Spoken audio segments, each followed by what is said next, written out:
Welcome live here to Selva Val Gardena in the Dolomites.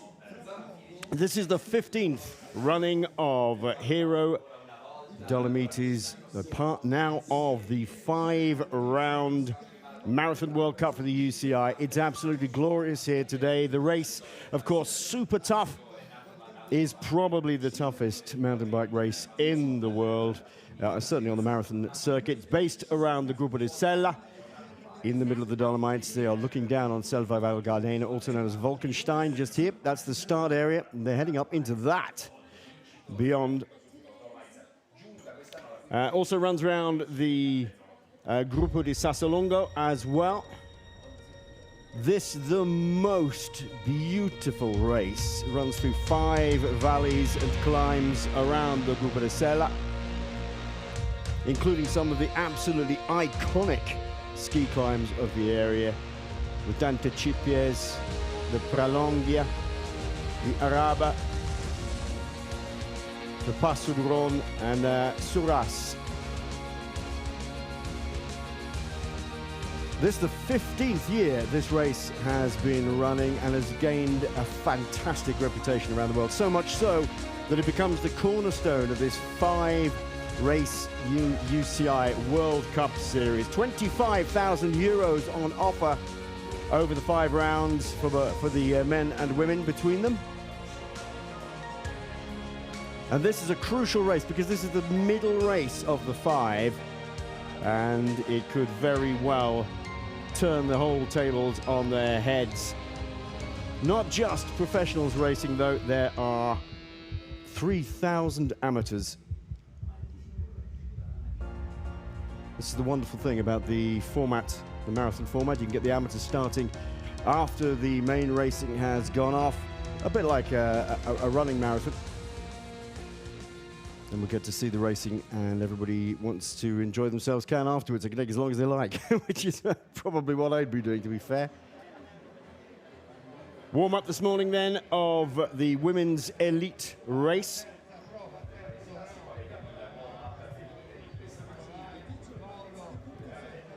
Super excited. I'm super excited in this beautiful area. It will be a super hard race with the steep climbs, but you need to push your own tempo and enjoy it and fight to keep the good flow. And yeah, we will see who will be the strongest today. Nobody of you likes to talk about strategies, but where do you think the clue of the race will be? I think the clue of the race will be in the third climb from Passo Pordoi. It's like more bike park uphill, and I think there will be the point of the race. Good luck, thank you. Thank you. Rosa van Doorn from the Netherlands. I think... There she is, warming up. The buff Megamo rider.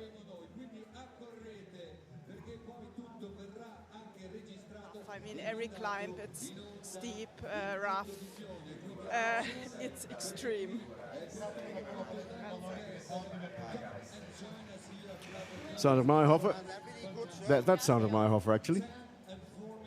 Sandra Meyerhofer being the local hero, I think it's a little bit...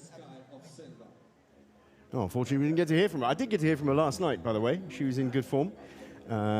She spoke to us before the race yesterday. Actually looking pretty cool and calm and collected, actually. I thought she looked in very, very good shape. We heard from Rosa van Doorn, who's the current UCI Mountain Marathon Cup world leader. She's got the full 500 points from 2 rounds. The first one in Sicily, the second one only a couple of weeks ago in Andorra. The big difficulty for Van Doorn today will be the climb. She is from The women's field is Holland. very strong this year, and this being a World Cup, all the best goals are definitely here. It's a very special race with so much climbing. You kind of have to find your own race, race smart, and definitely keep something in the tank for the last climbs. But I think we have a beautiful day today, and I think it's going to be, it's going to be amazing out there, especially with this whole vibe and atmosphere at the Hero.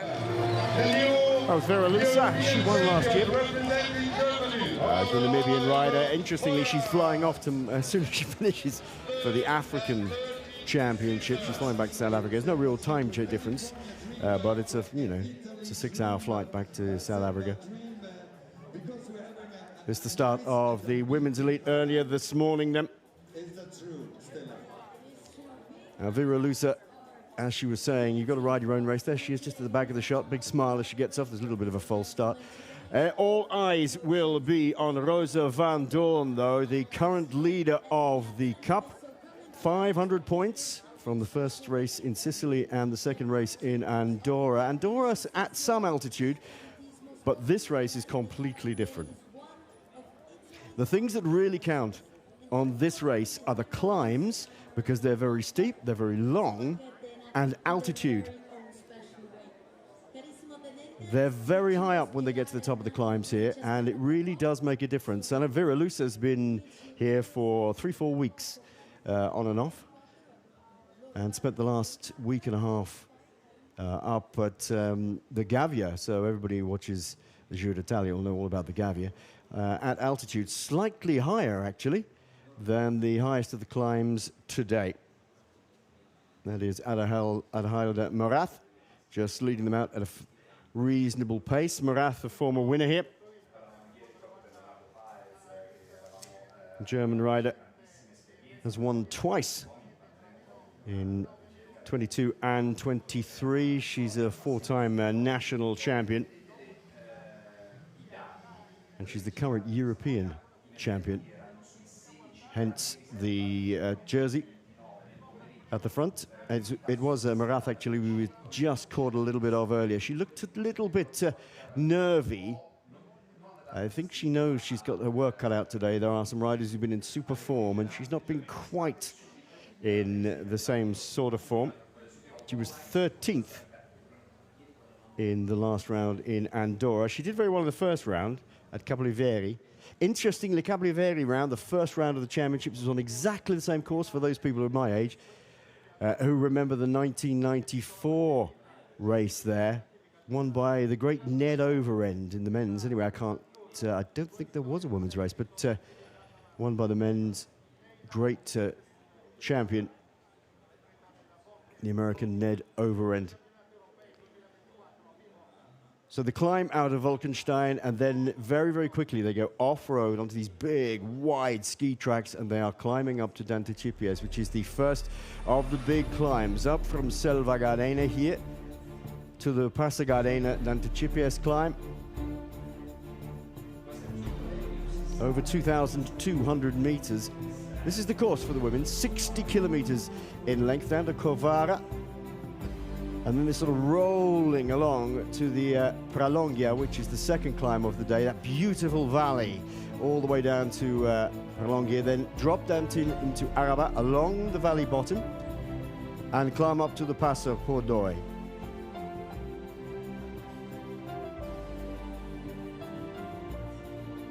Final climb of the day, the Passo Sella. And then they drop back down straight into the center of Selva Val Gardena, off the side of the hill. And there's about, I don't know, 25, 50 meters maybe from the end of the last track to the finish line in the square in the middle of Selva Val Gardena, which is a beautiful, beautiful ski village. There is Adahilde Morath at the front. Behind her, that looks like Sandra Meyerhofer, and then Van Doorn. Van Doorn is sporting a little bit of a patch on her right knee. She had an accident in training. She has had some stitches in that. Says it's okay, but we will see. Incidentally, the rider there in the yellow and orange, just passing through your shot now, there is the American, Chelsea Bolton. We don't see an awful lot of Americans in marathon mountain biking, which is a shame, really, because it's really an awful lot like where mountain biking used to be back in the late 80s and early 90s. This is the steady grind up the Dantecipies. Yeah, people who first come to mountain biking, they always look at it, and they get this image of it being incredibly fast and, you know, all these sweeping down hills. This is the reality of mountain marathon, and the reality of most sort of big cross-country racing. There's these long, long grinds. Chelsea Bolton Heading them up at the front there, you can see Van Doorn on the left-hand side in the black and the yellow of the buff Bergamo team.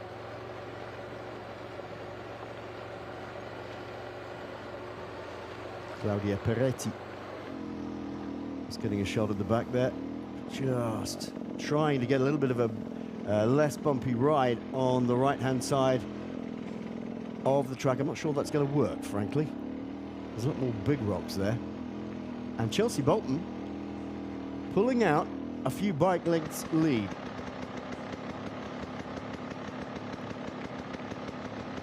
That's the reality of it. You can see just how steep that climb is at its greatest incline. It's 14.3%. They climb 800 meters. Great riding by the American. Look at this. And you can see as soon as you get to the plateau, big gears come out, away she goes. That's a great climb by the American. Now, I know that Vera Lusa was saying, and she is a winner here, of course, saying that keep something in the tank for the Pralongia, which the Pordoi, sorry, which is the final climb of the day. But I've been doing this race for, what, 8 years now?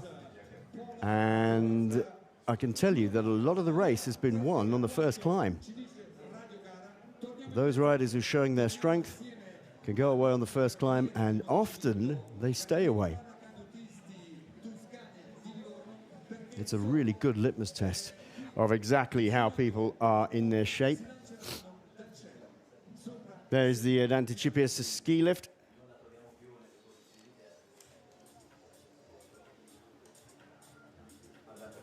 So Chelsea Bolton first up ahead of the pole. Goreko Kerman. And then Mara Fumagalli of Italy at 11 seconds, and Sandra Meyerhofer, who we saw at the start, 20 seconds down. So 2 Italians a pole, and somebody from the rider from the US. That cable car links its way all the way to Celeronda, by the way. Well, looking down the order a little bit, some big names left out of there. Van Doorn clearly suffering. Well, I did wonder, she was wondering, in fact, how she would be today. Altitude plays a big, big, big part in this race. Back then to the start, this is the warm-up for the men's elite.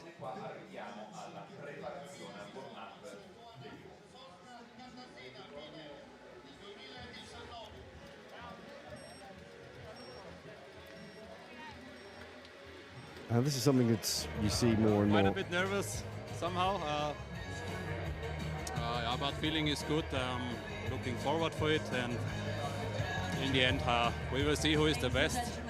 And usually the strongest will win on this course, so it should be fine.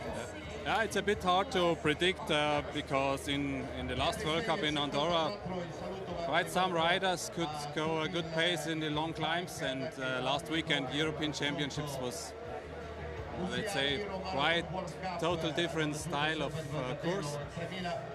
So I could imagine it can be a tight fight of even 5 or 6 riders in the front, and I think it's will be a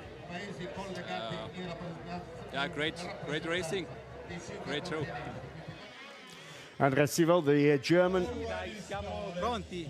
Mi sento giovane dentro, dai, quello è importante. This is Leonardo Paes. He's saying, I'm 43 years of age, he said, but I still feel young inside.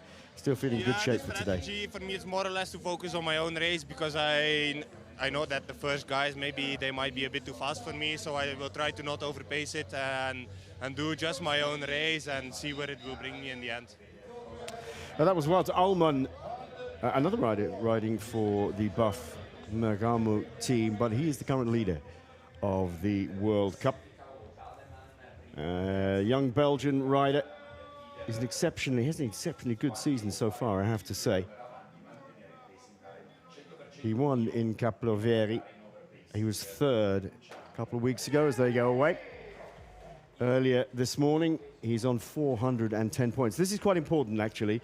Worth saying now, before we get into the meat and potatoes of the racing, is that the points for the World Cup will really count today. If you are in a position where you can win, of course you're going to win, but if you feel as though you're not quite on it, you're going to have to be thinking as a rider, well, I'm going to have to ride for points now, because there's 250 points for a win, 200 for second, 160 for third, 150 for fourth, and so on, all the way down to 60th place. But it's very tight at the top of the men's points. 410 points to Wout Allen, the Belgian we just heard from there. 340 points to Leonardo Paredes. He may be 43 years of age, but the Colombian has won this race 8 times. Ever since I started commentating on this, I've never, well, I think I've called one person home in first place ahead of him. That was, in fact, Andreas Seewald. But he's in very good shape, Paes, because he won the round a couple of weeks ago in Andorra, even at 43 years of age. But do not discount Andreas Seewald. We heard from him earlier. He said the European Championship's a completely different type of course. He is now the European champion, but he won here in 2021. And at the moment, he's 4th in the World Cup rankings, but he was 2nd behind Paes in Andorra, 6th in Capriaveri, which is why he was sort of a little bit off the pace here. But the points are very tight. Between the leader, Wout Allen, at 410 points, and the 4th place, there is only 80 points. And remember, 250 for a win, 2nd place is 200. So as this is the turning point, this is halfway through the season. There's one more race to do in Spain. There's another one, I think in Italy. They've got a lot invested now in this World Cup. If you can't win, everybody talks about winning this race, but it's a little bit different now. For the first time, we have something bigger on offer. The World Cup is on offer here as well. This is the Dante Chipies climb once again. And the graphic has it at 723 meters high. It's actually a bit more than that. It's 801. Climbing out of Wolkenstein. And as I've said, often in the past, this first climb has not just been a barometer of people's fitness. There are some riders who go out very quickly and always do well on a first climb. Yuri Ragnoli is a rider who used to do that here. Straight out, straight into the slot, and away he went. But more often than not, you'll see a rider who can do well on this climb, hold other riders. Often the riders are up 2nd or 3rd, who are just biding their time and sitting behind the lead rider over the first climb are the ones to watch, because they are obviously in good shape and they're just pacing themselves and covering all the bases. Here we are, as I say, 801 meters of climbing. They drop down into Covara again, up to the Pralongia at this point, and then they head back down into Araba, and this is where it deviates slightly from the 60-kilometer route of the women's, because they go over the Suraces. Suraces, not quite as vicious a climb as the Dante Chipies, but still the one that will count, because it's 11 kilometers in length and 10 kilometers, 10% average gradient. And then they come back round, rejoin the 60-kilometer route, the same as the women, dropping back down into Selva Valgardena, Wolkenstein here once again. 86 kilometers is the men's route length, 60 kilometers the women's. There's a beautiful map rendition of the Gruppo di Sella right in the middle there, you can see it.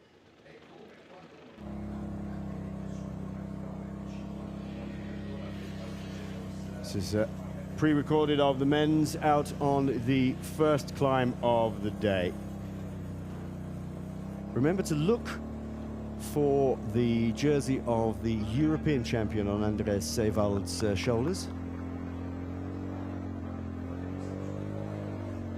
And the speed's quite a lot faster than the women's. First over Dante Chipies is Leonardo Paredes ahead of Andreas Seewald, and Casey South, the Swiss rider, in fact in the front of your shot here.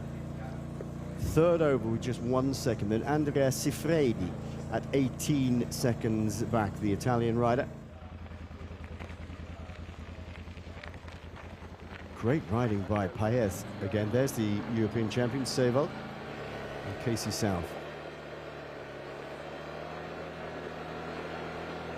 Already catching some of the tail enders of the women's race. Martin Stosek, the former teammate of Leonardo Paez. And then Wout Alleman, 44 seconds down. Well, he wouldn't want to get that much bigger than that. One question I didn't get to ask Alleman yesterday was how he feels about the downhills here. We all talk about the uphills, and that really is the crux of the matter when you're racing here at Hero. It's about the climbs. They're so long and they are so steep. But if you've only got a few seconds to make up and you're a very good, fast-flowing downhill rider, you can do that. That is possibly more the case in the women's racing. But in both classes, you can make up, 5, 10, 15 seconds, just or more, just being able to be a fast-flowing downhill rider. So if you were in, I've got a 40-second gap, that might not be so bad. If you can recover and still ride quickly downhill.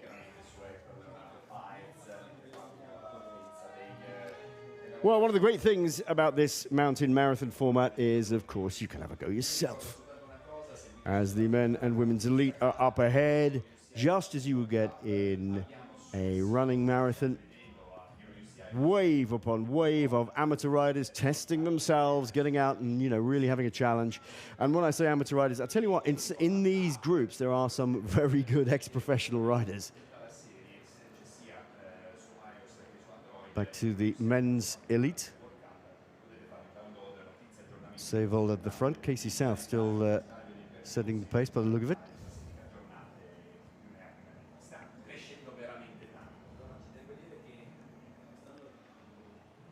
There is Leonardo Paez sporting the World Championship bands.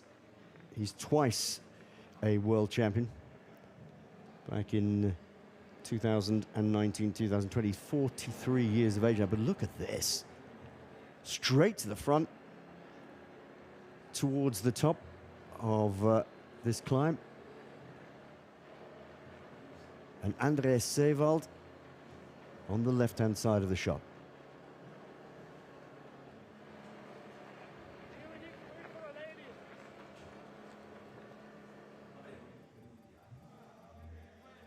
You see what I mean about the downhills? A lot of riders use this just as recovery, and I can't blame them. But if you've got a little bit of a downhill, you can gain a little bit of time. Seewald, South, and Paez. 1, 2, 3 from this aerial shot. As they head through the Gardena down towards Pralongia. This long ridge.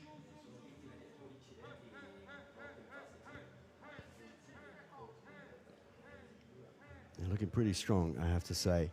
I'm doing this today for, I think, for the 8th time, and it's a pleasure to be here once again. Big shout out for my brother, Peter, who is recovering from being in hospital, and I don't think he's ever watched me do one of these before, so if you're watching, Pete, I hope you enjoy it.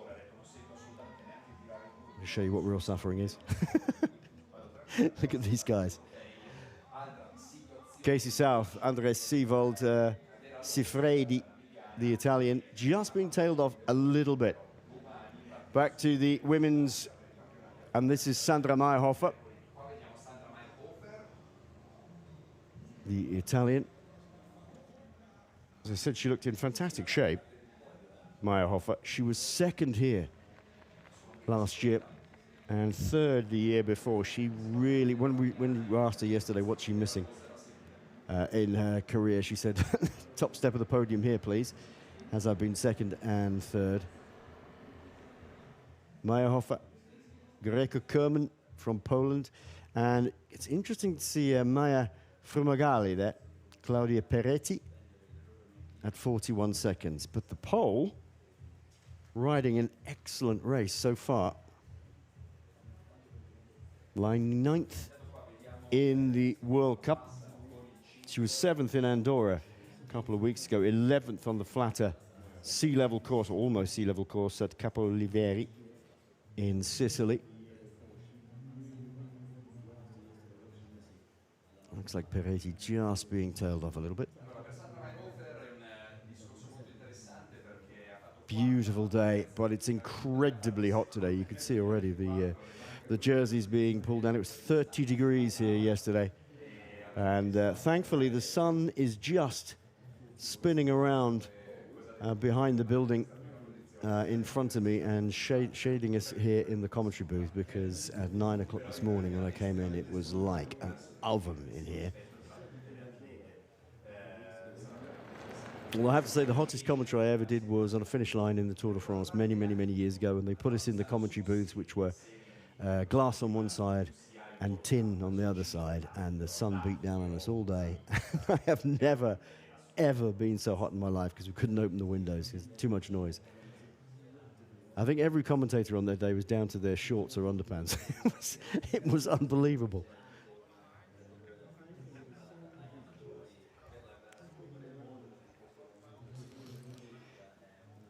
Regardless, beautiful weather here today.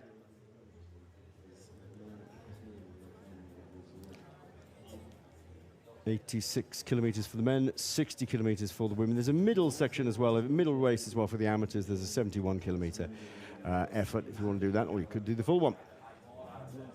There's quite a bit of difference in how the courses are made up. So the men's race, for example, has just about 70% off-road, of which single track is about 17%. There's about 13% on-road. The women, however, have 35, nearly 36% of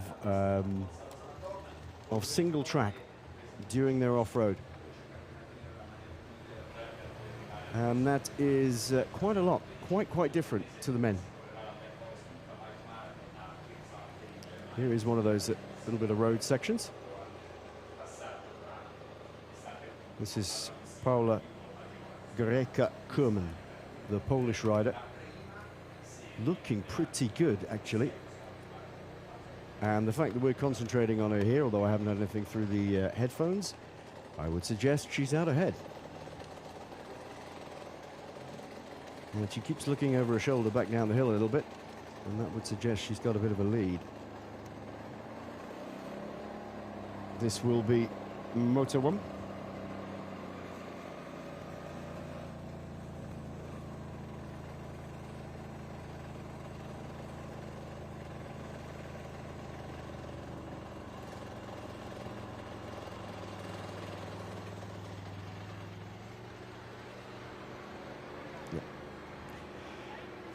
The Polish rider on the climb up to the podium, the final really long big climb, and the pole sporting number 9, Paula Greca-Kurman, currently lying 9th overall in the World Cup. Is having a fantastic race. 210 points she has at the moment. 7th in the last round at Andorra, 11th in Sicily, but she's in really good shape. And she is being hunted down, by the look of it, by Mara Fumagale, the Italian rider.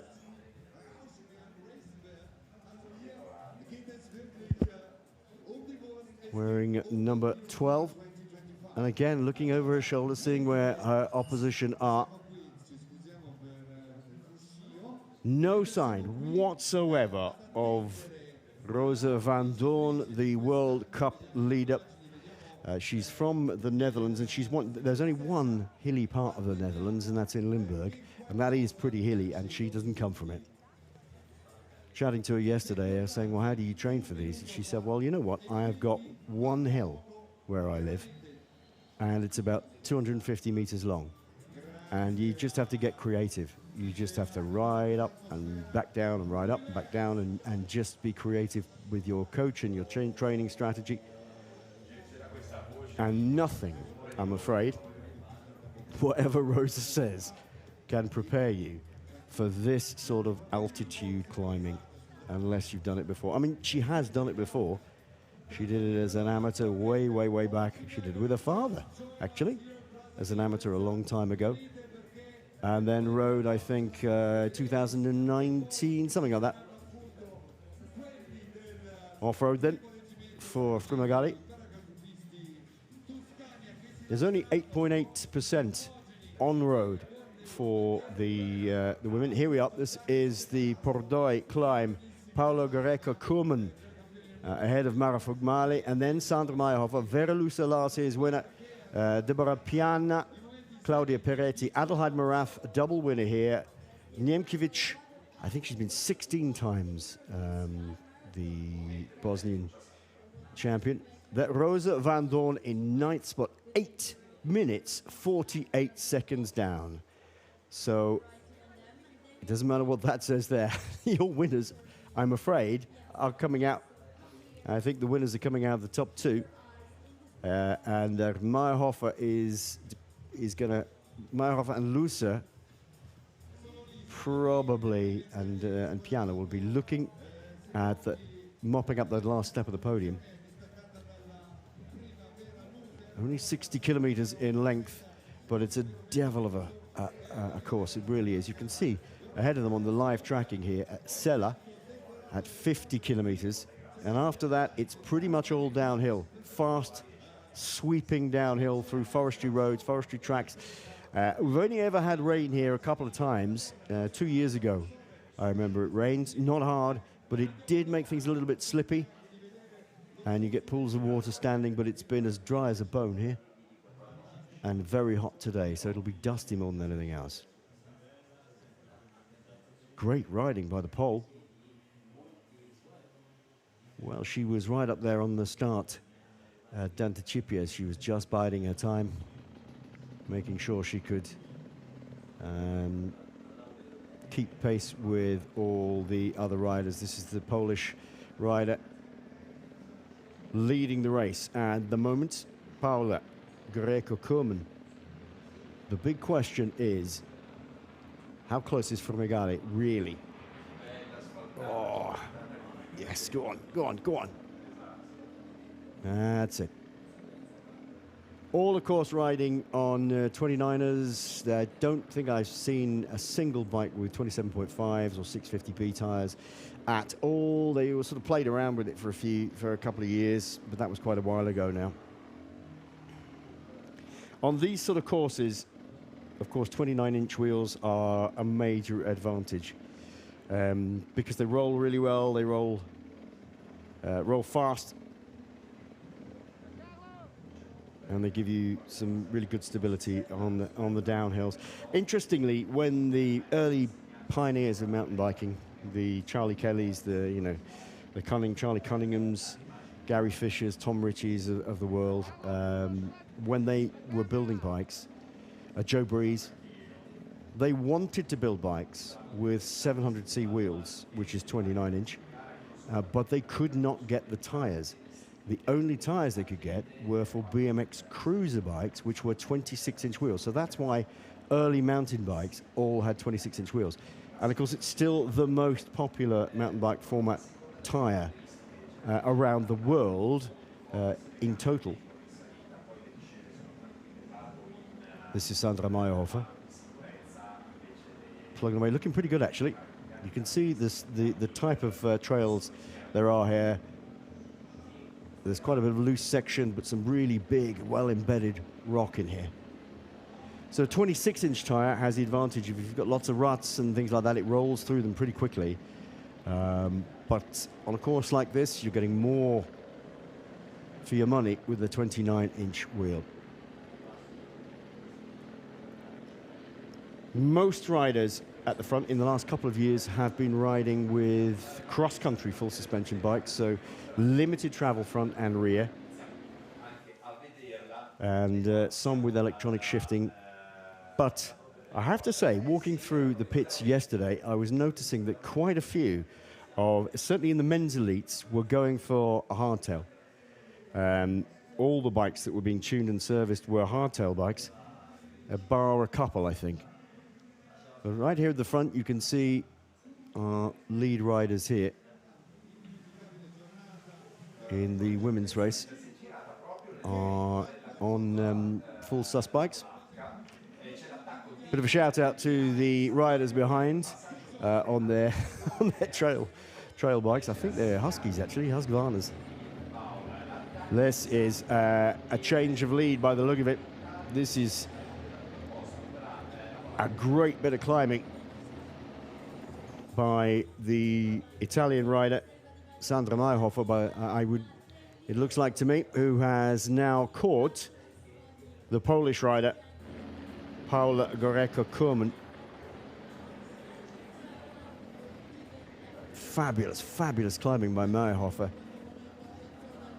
She did look strong, and you could see that the Pole was suffering a little bit over some of the ruts, just grinding away at the gears like you and I do, rather than sort of flowing across them. And Meyerhofer in super, super shape. Well, is it going to be her year? She's got a third, she's got a second, and this is the time you've really got to put the hammer down and try and pull out a lead if you can. She's gone past just under the tree canopy, and she's pulling out that lead. Has Goreko-Kurman got anything in the legs to keep up? Well, she's limiting the losses at the moment. She's still got Meyerhofer in her sights. This is when you've really, really got to dig deep, because the sort of psychological effect of somebody riding past you on such a steep, long, grinding climb and just beginning to ride away from you can be absolutely devastating.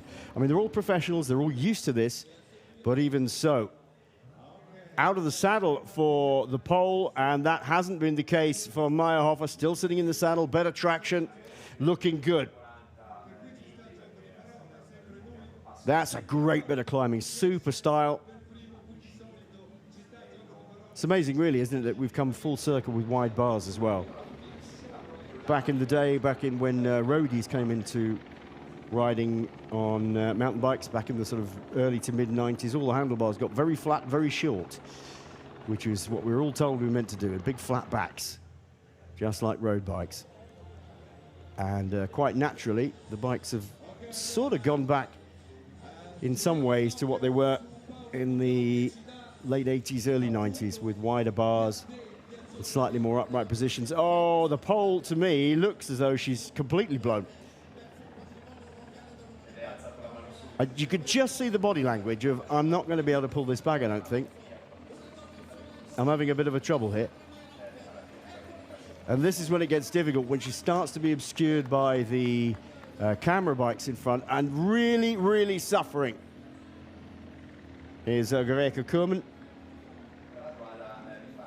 The only question remains here, has Meyerhofer got enough in the tank to continue this super, super form? Has she put a little bit too much into it? Can the Polish rider come back at it? I would suggest not, but you never know. It is super hot today and very, very easy. It can flip so easily between you thinking you're okay and 20 meters later, you're absolutely gone.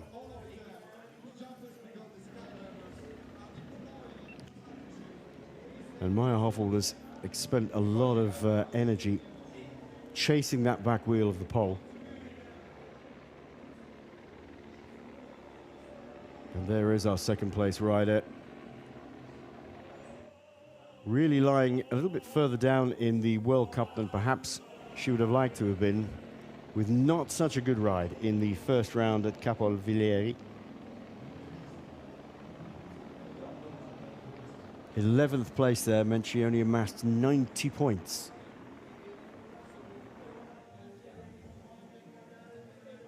But she had a good ride in Andorra.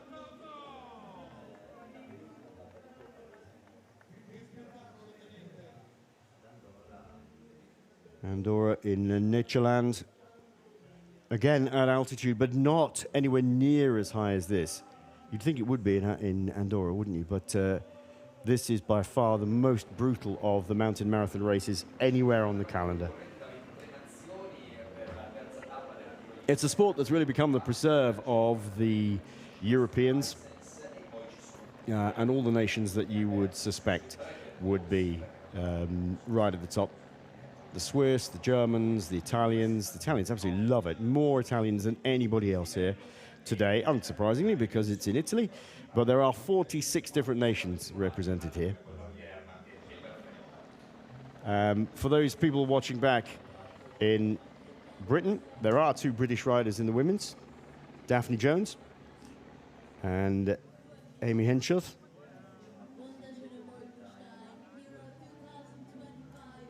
And we've had a winner here in the women's in Sally Bingham. Sally Bingham a long time ago now, though, and now runs a very, very successful training company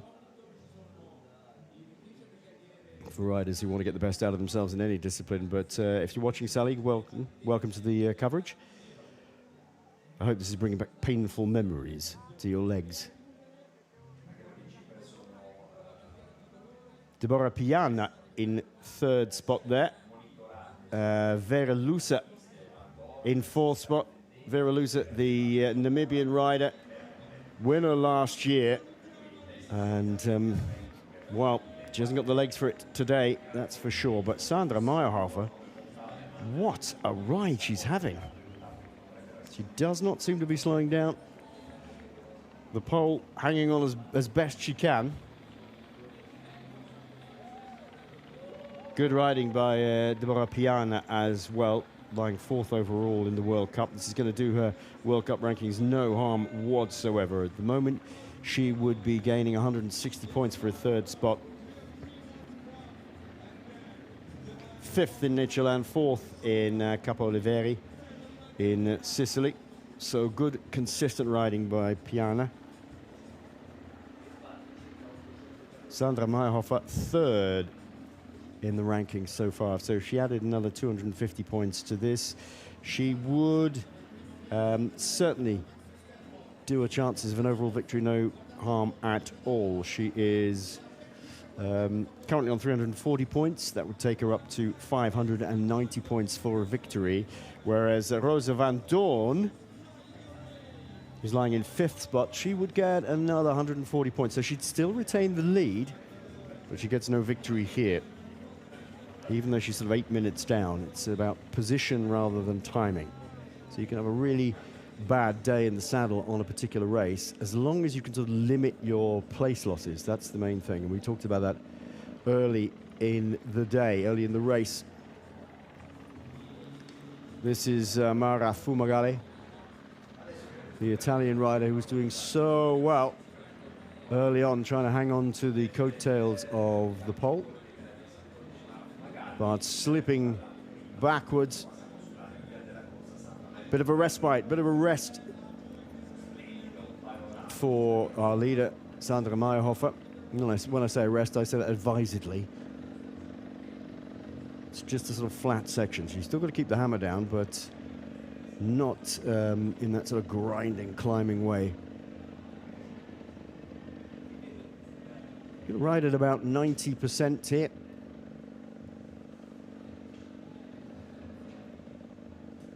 That's where we are at the moment. This is the Lupo Bianco, and they have this final climb to Sella to do and drop down into the final run-in to Selva Val Gardena, Wolkenstein, where we started. Yeah, you ride at about 90%. It's a bit like time trialing. Although you don't ride at 99%, you just need a little bit extra in the tank here, just to make sure that if somebody comes back to you or you need to put an extra little spurt on, you can. For those of you watching mountain marathon for the first time, or mountain biking any sort like this, remember there's no real team strategies in this. Sometimes you get a little bit of help from another rider who can set the pace early on or through the race if they're your teammate. It really is mostly individual. There are designated UCI technical aid points where if you have a problem with your bike, you can do something with it. But the big thing here, again, like all mountain bike racing and gravel racing, you have to do it yourself. So you have no mechanics on board to give you a hand, and you can't take spare wheels and things like that. You've got to do stuff yourself. The tech boxes have tools and essential spares in that you can do something with. Not being needed in the race so far, but you'll be surprised how many people in the amateur race will need to use them. It's such a beautiful area. This is part of a UNESCO World Heritage Area, and they are extremely proud of trying to be as clean and as sustainable as possible here. Mountain biking has provided a huge source of income to all these sorts of areas over the last sort of 20 to 30 years as they've developed it. And why wouldn't you? You've got all the infrastructure already from doing ski holidays, all the hotels, all the support and stuff. And during the summer, of course, it used to be walking and climbing, but now mountain biking is absolutely a mainstay. And every one of the ski resorts you go to, including Selva Val Gardena, where we are staying and we start and finish the race, is chock-a-block full of bike shops, as well as, you know, climbing shops and outdoor shops and all that sort of thing. Go on, go on. Ooh. Out of the saddle for Mara Fumagalli. Third spot so far. She will pick up 160 points for a third spot.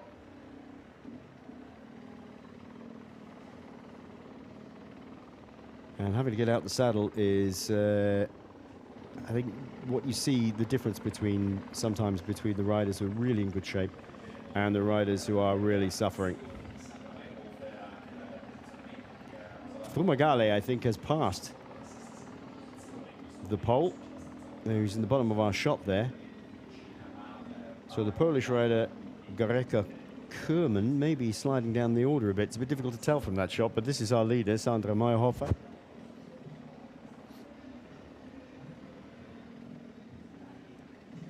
Such a nice person to sort of catch up with before a race. In fact, they all are. All the riders are just fantastic. Very open. It's a very relaxed sport.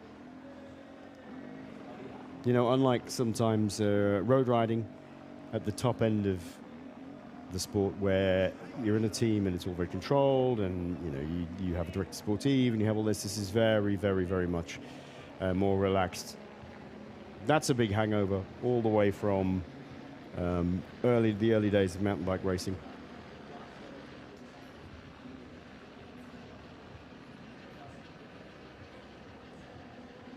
Over the top of the climb then for our leader, Sandra Meyerhofer, onto this sort of single track.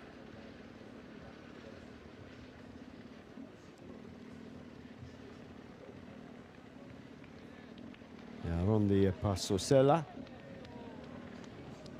And from now onwards, once she hits the top of this last bit of little climbing, she's got to make sure that however tired her legs are, she's got to stay upright. That's the main thing. Beautiful shot. Absolutely superb. Oh, slightly overcooking it. And this is very loose and rocky here. Nice technique. You can see the way she sort of moved over from the right-hand side. She got as much swing as she could getting into that.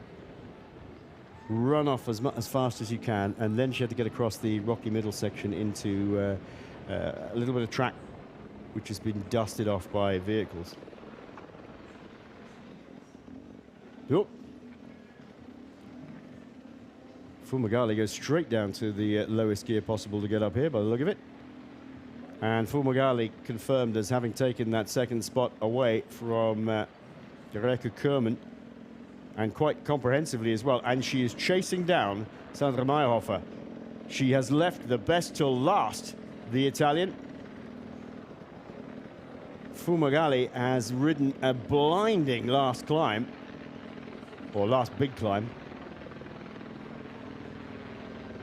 at the Passo Pordoi. The women's race just has this last little section from the Lupo Bianco up the Passo Sella. It's only 3.6 kilometers, but this could prove the undoing of Sandra Meyerhofer if she's not very careful. There's only a 22-second gap now back to Fumagalli. And the Italian is hunting her down, that is for sure.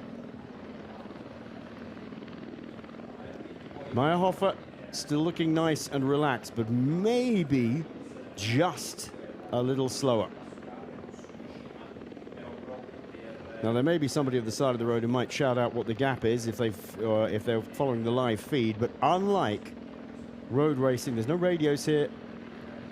There's no real communication between teams and riders. In fact, there's nobody out there, really. You can take a water bottle from a designated spot, but you can't be passed up anything, so it's difficult to tell what's happening. The best barometer of where you are is to see the rider in front, and for Sandra Meyerhofer, she doesn't have that luxury. And there, she can be seen. There'll be a long section down the road where that 22 seconds will be able to be seen, I think. Well, not quite, maybe. Going well, the Italian here.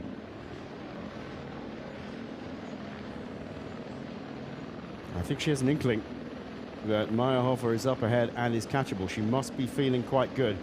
I think she's looking quite strong. The big question will be, has Meyerhofer kept anything in the tank? Is she just backing off a little bit just to save herself? Well, I'm not quite sure why you would be doing that at this stage of the race.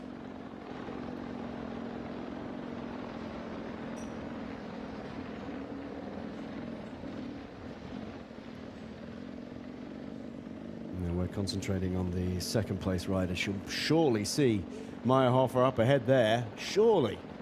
It looks like Meyerhofer just about to crest here, and that was just around the corner. Oh, she's digging in, but to me, she looks a little more tense than she did earlier on. Still got great style, but this heat's been beating down for the best part of, 4 hours or so.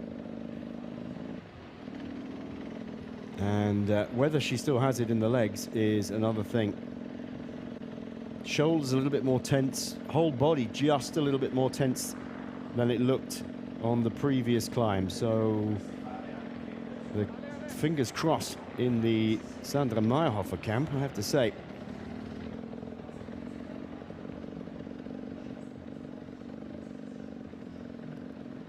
Well, now let's see who has the smarts going downhill. Again, sometimes if you're really tired, if you come towards the end of your race, the speed downhill just backs off a little bit. You just want to be a little bit safe. You've not quite got the aggression you need, but just letting it run, just letting it flow, and that's the way to do it. Riding a full suspension cross-country bike, got to be careful with the dust. That is one thing you'll have to be a little bit careful of, and this is Fumagalli. Knees out. A little bit more aggressive, taking different lines. Meyerhofer sticking to this dusty section in the middle, letting that back wheel just spin out a little bit. I'm not sure that's probably the best thing. Fumagalli trying to find other ways around to gain some time on slightly firmer ground.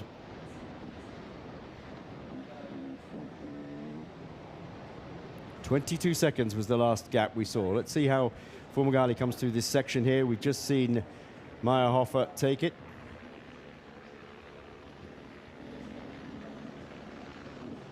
Unfortunately, the camera just cuts away a little bit before we could have seen exactly how the bike handling was going.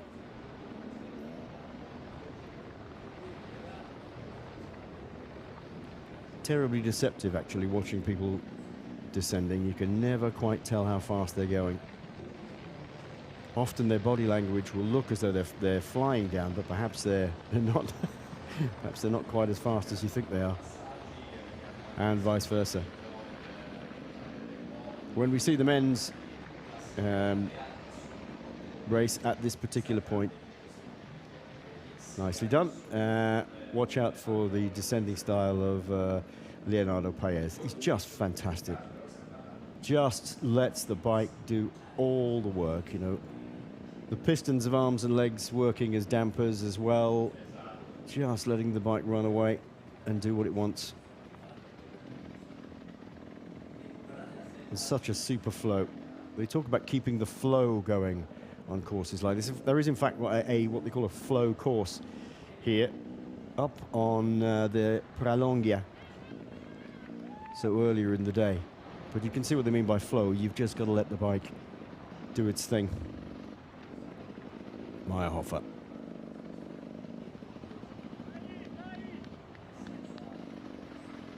Remember, Sandra Meyerhofer currently third in the overall rankings in the World Cup. In the overall standings for the year's calendar, she's 11th. But the World Cup comprising of just 5 races, this being the middle section, the middle point. And there'll be a lot of riders further down the hill who are thinking, I just have to cling on to what I've got in order to gain as many points as I can. And the one who'll be doing that most of all is Rosa van Doorn, the rider from the Netherlands, riding for Bof Mogamo. She came in as perhaps some of those people's favorites who perhaps haven't been here before, or perhaps the general public's favorite with 500 points, but it's difficult. It's a difficult course. It's like no other mountain bike race in the world, this one. Out of the saddle for Fumigale. Last chance to get that gap back on this woman here.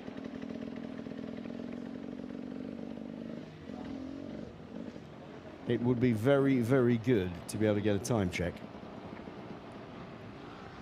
Okay, you see that corner there? We'll start the clock at that, and if we see Fumigale come through from the same sort of shot, we'll give you some sort of indication.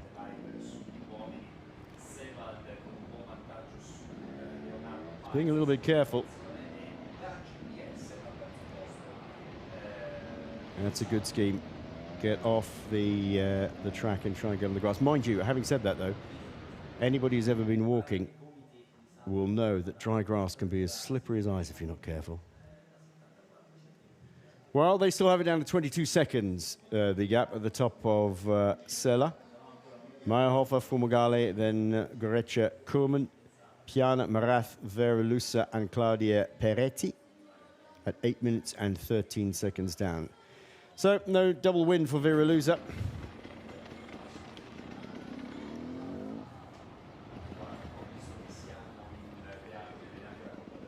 Sliding off the back of the saddle here.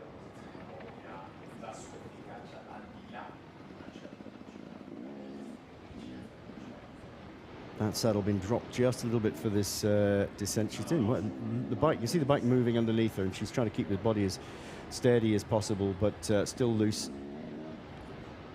And this is the time of the race where Fumigale is going to have to really throw caution to the wind. There we go. Oh, she is as well. Look at that. Look at that. Giving it everything she can. Drop a post right down.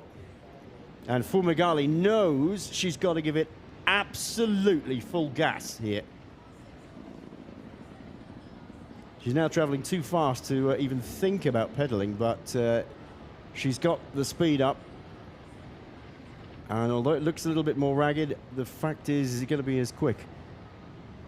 She's definitely going for it regardless. That is the woman she is trying to track down as well. Bit of a picture break-up on Sandra Meyerhofer here.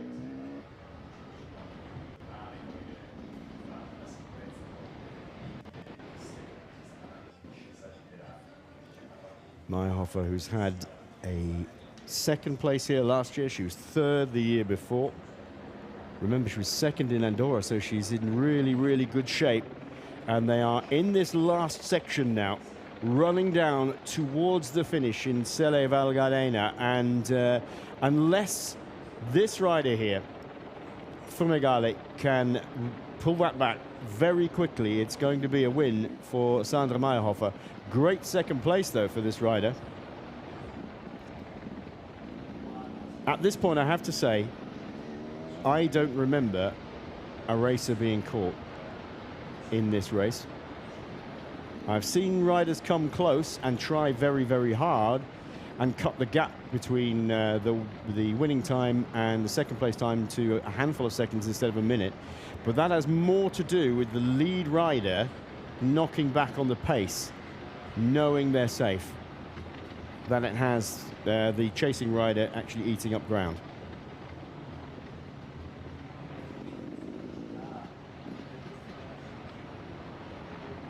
Fabulous shots. The helicopters have been up all morning.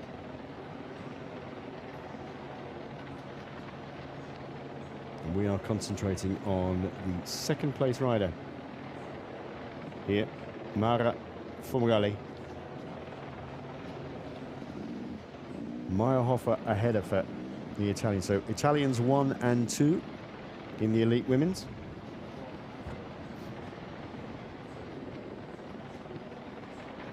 Well, the early pace was set by Chelsea Bolton, the US rider who took the first climb with Dante Chipies but just dropped off. So sometimes you do see riders who can do a really good first climb and then that's it really as their race goes. Great ride by Paula Goreco-Kerman, the pole, right the way up until the Passer Pordoi, the penultimate climb in the women's race, and certainly the longest. And then she was overhauled firstly by this woman here, Sandra Meyerhofer, and next by Mara Fumagalli, who is currently, our official time is 22 seconds down on Meyerhofer. Meyerhofer, much more tidy style, and looking a little bit more as though she may have recovered a bit, slightly looser of arm.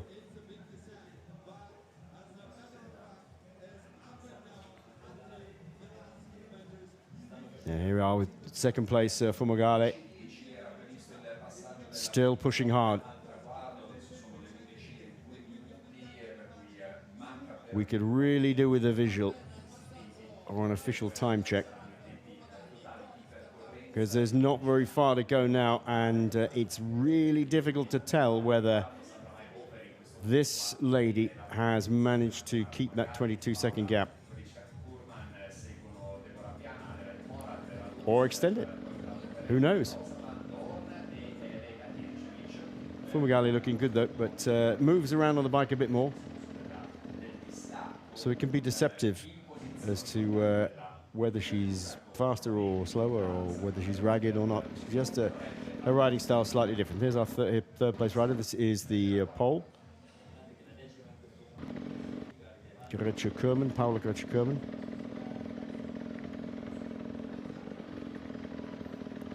Well, I think she's had a good race. I think she'll be pretty pleased with this if she can finish on the podium.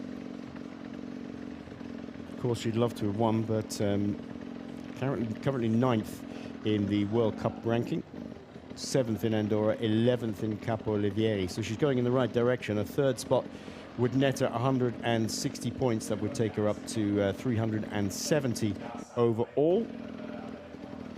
Certainly raise her from 9th place in the World Cup up into the top 5.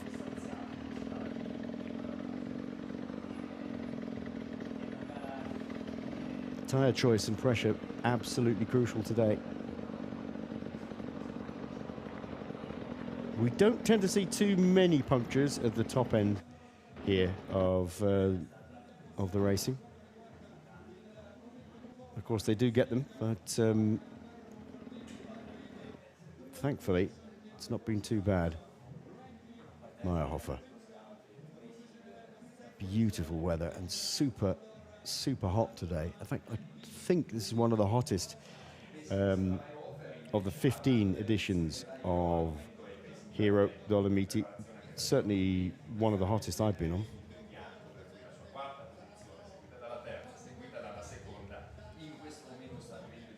Back into the shade of the trees now for Sandra Meyerhofer. Now, I'll tell you what, it may look good, this, and you may think I get a bit of respite if I'm riding through this, but it is actually pretty difficult to see when you're out there in this dappled shade, especially as you go a bit further into this, because this track gets a lot more narrow. But this is looking good now for Sandra Meyerhofer. How far down is the second place rider, Fumagalli. Well, she's sort of coming into the trees as well. So what is 15, 20 seconds maybe? Difficult to tell.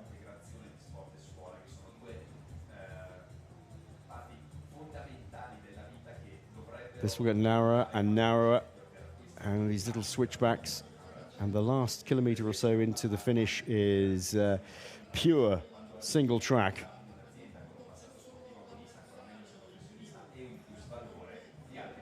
Still giving it absolutely full beans is Fumagalli.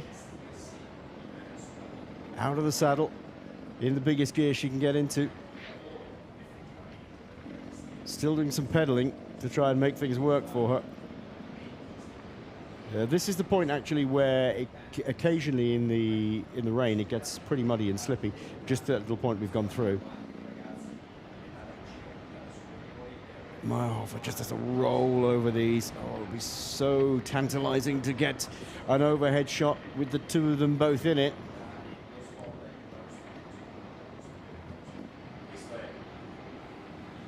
I would have to say I think that Meyerhofer has the advantage. She's going to keep that advantage, I think.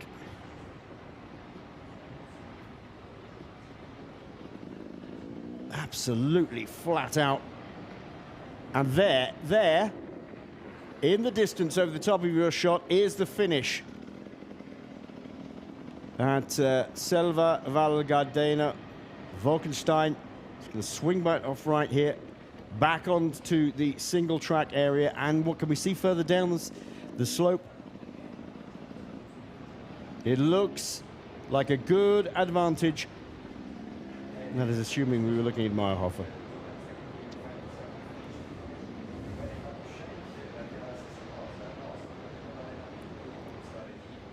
Yes, we were, I think. Still pushing hard. Now, we've seen this point. We've seen Sandra Meyerhofer has been through this point at, what, maybe 35, 40 seconds before this? Possibly.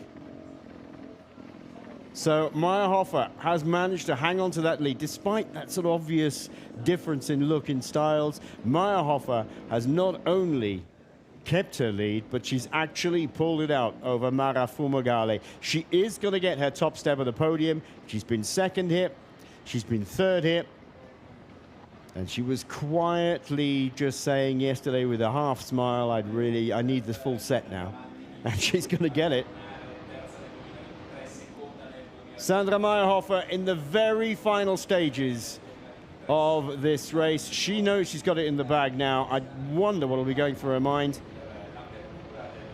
as Mara Fumagalli has come past the big timber pile at roadside there, back onto the single track again. See what I mean? About it really, really tightening up. There's no way of getting past anybody here. This is your victory run, and she knows it. She's going to do the jersey up again. She knows she's coming in for victory. She wants to look her best. She's got to do herself proud and the team. Magnificent ride. That was absolutely brilliant. She kept it all under control and had enough in the tank to ride up on the Port d'Oie, as she said she would at the beginning of the race. She had it in the tank. Sandra Meyerhofer, the Italian marathon champion from 2023, second last year, third the year before, takes victory here at the 15th edition of the Giro Dolomiti with a magnificent ride, showing so strong on the Port d'Oie. And the only rider she really couldn't shed until the last 5 kilometers is now heading down towards the finish, Mara Fumagalli of Italy. That is a magnificent ride. She's a super, super athlete and a thoroughly nice person. And here is Fumagalli. Best result of the season for this lady by a long way. If you'd have asked us, would Fumagalli be in the top 3 at the beginning of the race, most people have probably said no. There we are, there's the money shot. The Sudal rider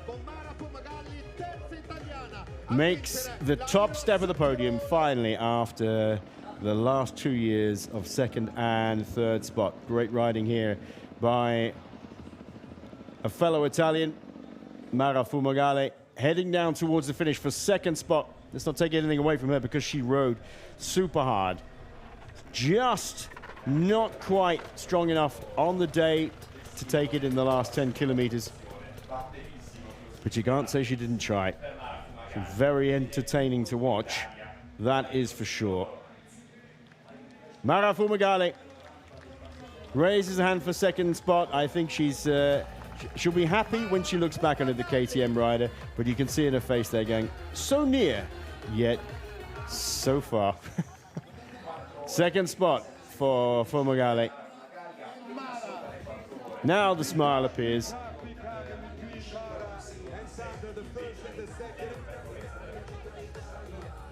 Really need to take nothing away from her on that ride. That was absolutely fabulous. The third rider home will be the Polish rider, so close to the top step of the podium for a long time. Paula Gareco-Kurman. And as I say, she'll do herself no harm at all. 1:36 the gap in the end. Well, Fumagalli, I don't think actually Fumagalli really knocked off the pace that much. Sometime, maybe in the last 2 kilometers or so, and that could spin it out a little bit. But Sandra Meyerhofer, super strong towards the end. But she certainly looked like she was giving it full gas, didn't she? In an attempt to catch her fellow Italian.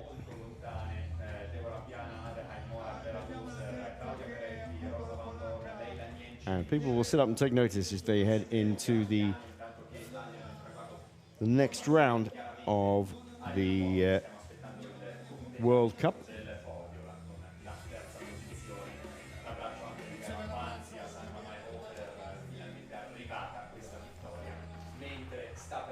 The next round is in July as we watch the Pole, Paula Gareco-Kurman, coming home for a third spot.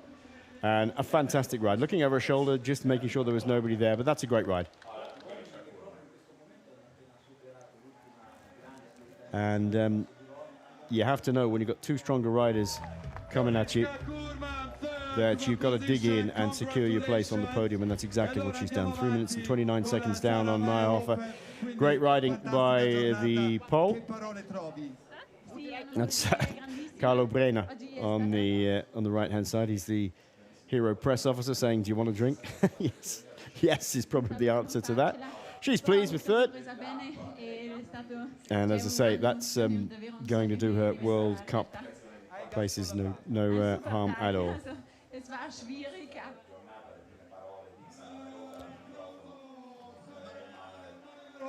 Winner! Sono con Mara Fumagalli.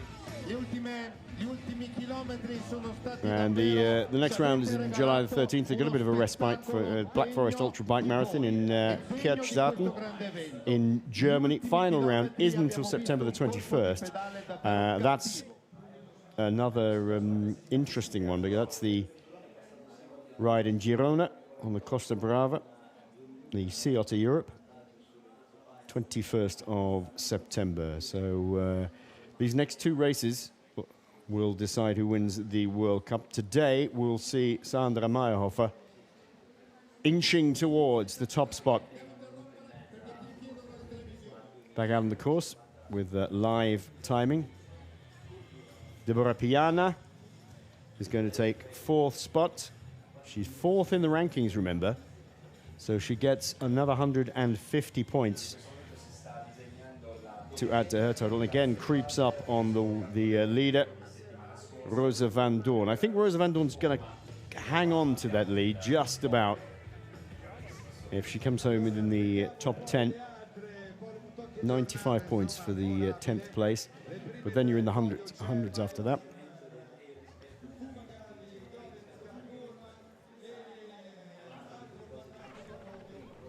Whoop, leg out.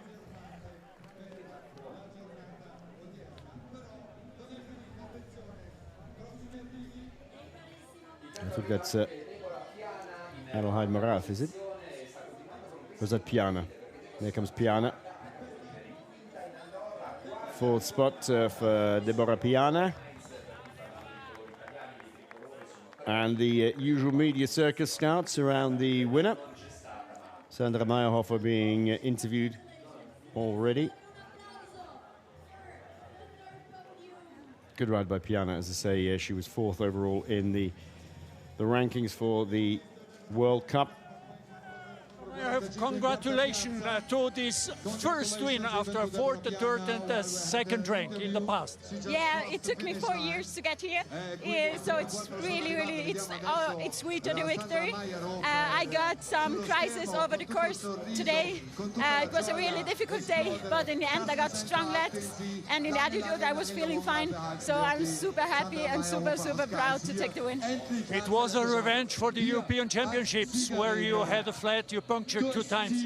Yeah, it was a revenge for the European Championship where I got a puncture. That was not, it was just last week also there I got really good legs, so it's even sweeter today. Hard competitors today because you got some distance at the beginning and then you fall back a little bit. Yeah, I think the third girl was really strong on the climb. She was really good from the beginning on. I could always take some gap in the downhill, and I think that's also part of my victory, that I did good in the downhill and saved there some time. Thank you very much, Sandra Meyerhofer. Congrats again. Thank you so much. Yeah, she had terrible luck at the European Championships. Double puncture, one on the front and one on the rear. So I think she was 11th when she finished with the puncture. She was right up at the front and finished 7th, so she had to fight her way back.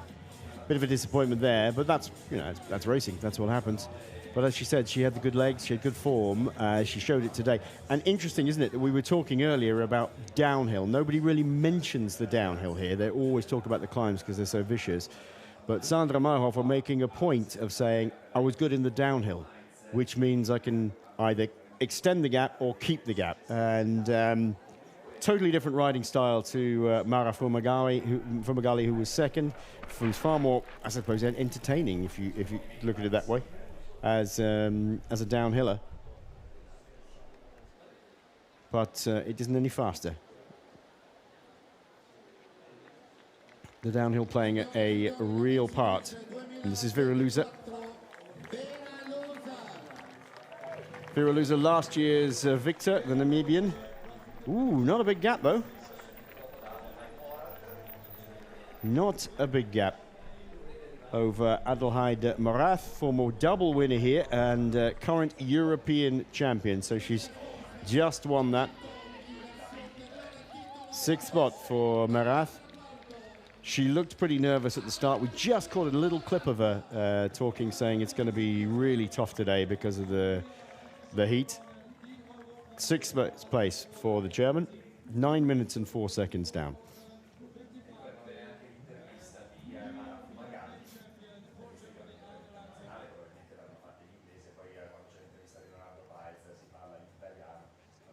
Meanwhile, just to bring you up to speed, are we going to talk to Fumagalli? Mara Fumagalli, seconda classificata dietro a Sandra Meyerhofer, un'ottima gara, oggi te l'aspettavi? Sì, ci tenevo particolarmente, avevo preparato questa corsa, arrivo da un momento di forma, sono reduce dal mio 3° posto al campionato europeo di settimana scorsa, quindi sapevo di avere delle buone gambe, ci ho creduto fino all'ultimo, purtroppo pago sempre il finale in questa corsa e oggi tra l'altro caldissima, mai stata così calda, extremely hot and all the way across the course. Sono contenta per Sandra, se lo merita, e quindi poi a maggior ragione che è italiana, quindi bene così. I think she was in good shape, di aver perso, se si può, better shape than me, and perso la gara. She had the form. Allora abbiamo scollinato insieme più o meno sul Passo Sella, ha preso un po' di vantaggio la Sandra, poi mi sono venute a mancarle un po' le gambe, soprattutto nel pezzettino finale, l'ultimo strappo prima della discesa finale, quindi ho pagato un po' anche l'uso della fronte, non ero abituata con questa bici, un anno che non la usavo più, però c'era troppa salita per poter usare la full, quindi ho fatto questa scelta, non mi sono pentita, ma forse un po' l'ultima discesa l'ho pagata. Bisognava fare attenzione sull'ultima discesa, comunque essendo stanchi. Esatto, la lucidità non era più quella e quindi ho preferito non esagerare, onde evitare di rischiare la seconda posizione, va bene così. Grazie Mara Fumagalli, seconda classificata alla IO. You have to be second. You have to be happy with second place on a race like today, she said. Well, that's a rough approximation of what she said. Meanwhile, we will join the men's race live as well. This is the rundown of the top 7. Sandra Meyerhofer ahead of Mara Fumagalli and Paula Goretzka-Kerman are the top 3 on the podium. Deborah Piana, Vera Lusa, Adelheid Moraid and Claudia Peretti make up the top 7 who come home so far. And now we have the third in front of us, Paula Goretzka from Poland. Congratulations for this third place. We saw you in front for certain spots during the race. Yeah, I was in front. I tried to get my pace in the third uphill. Then I could make some gap, about 1 minute. I was in front also in the third downhill and still maybe the half of the last uphill. And then Mara and Sandra were too strong for me today. I couldn't get my pace till the end. If I could, maybe it would be better, but I am still very happy with what I made today. You gave us a good explanation. Where do you think you did lose the race? Oh, I think I don't have much experience in marathons because I am making a space cross country. I was in the Olympics last year, so cross country and short race is much shorter. I still need to learn a little bit how does it work. Last week in Europeans it worked pretty good, but I was still 4th. This time I was leading, but in the end I am 3rd, so it's even better than last week. And so I'm really happy. I am also happy for my team, Ströbisting, my coach Andreas Kurman, and also for my dad, because he would make the same track very hard, and so yeah, a really nice day. Thank you, Paula Goretzka. Thank you, congratulations. All right, that's it's nice to hear, actually. You better watch out for her, other riders, because it's not easy making a shift. This was earlier in the day. Parachutists, I think, from the first division of the Italian Cabinieri. There you go, parachuting into the centre of Selle Val Gardena. That's nice to see. Cabinieri, of course, military police, rather than a bit like the gendarmerie in France. Not civil police. So they get all that training. Magnificent setting, isn't it? It really is. And this sort of real special topography of the Dolomites, you know, sticking up like ragged fingers into the sky. A little bit of snow on some of the Gruppo di Sella peaks. When I came out this morning, still a little bit of mist and cloud, but that's long since burn off. 30 degrees has been the temperature for people to race in today, and it's been super hot and very, very hard.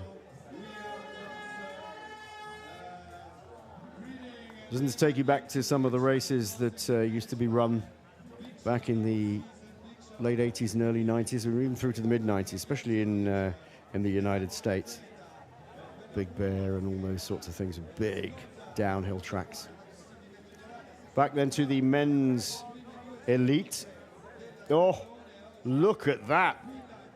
Andreas Seewald, the new European champion, has a 2-minute and a 50-second gap over 8-time winner Leonardo Paes.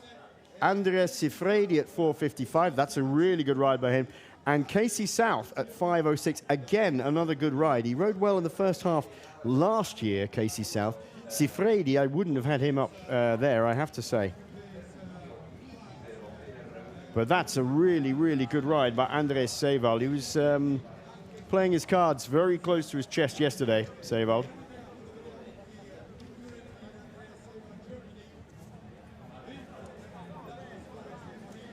No sign of some of the other big riders.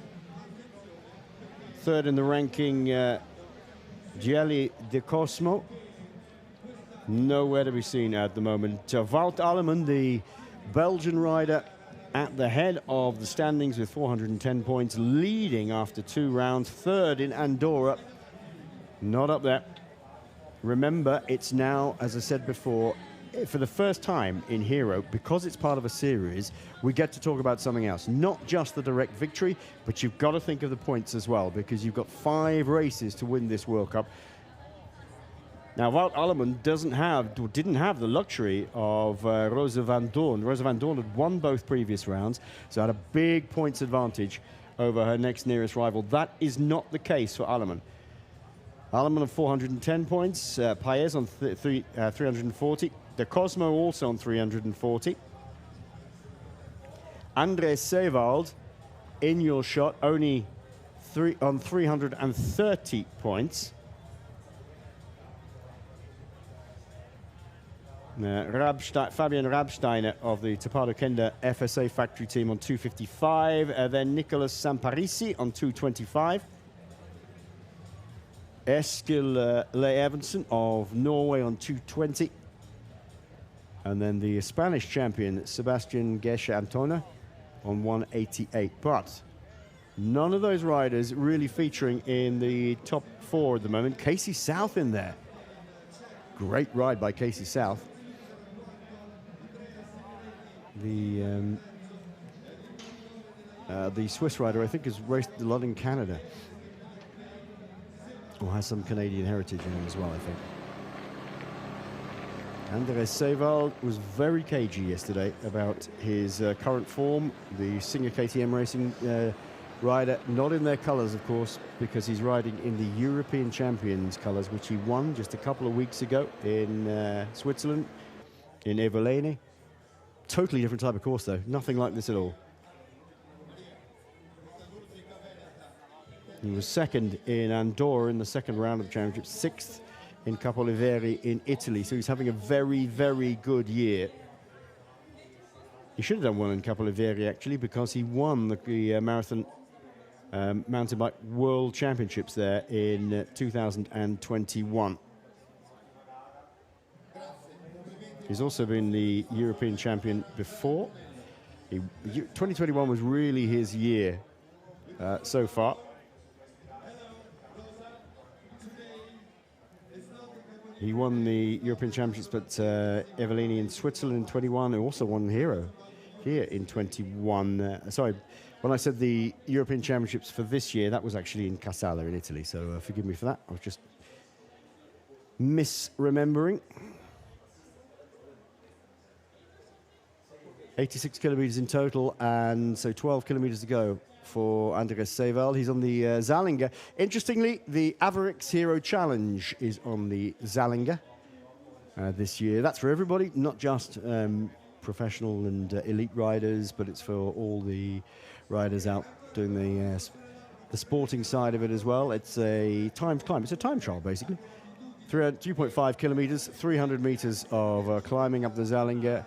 And it's a challenge to yourself, really, to see how fast you can go. And you get one of those nice little those patches you put on you, sew on your jackets, a bit like if you were Top Gun Maverick.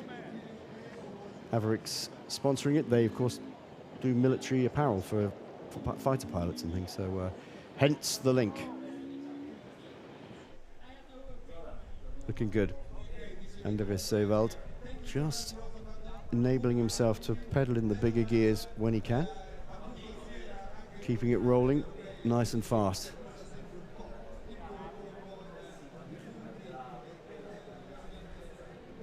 Looking in exceptionally good shape, and I think with 2 minutes and 50-second gap, there's no doubt that this man is riding into victory. The newly crowned European champion has time and confidence and enough energy on this downhill to reach into his back pocket.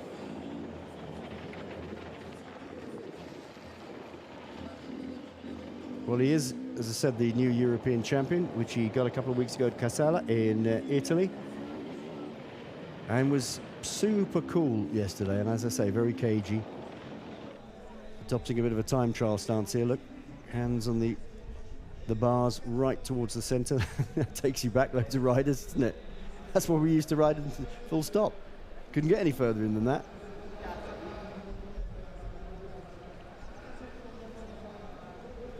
Paez said he was feeling really good. But maybe in this sort of heat, just at 43 years of age, it's maybe catching up with him, you know. He's won here 8 times. And you have to wonder each time he turns out, will this be the last time? Will this be the last time?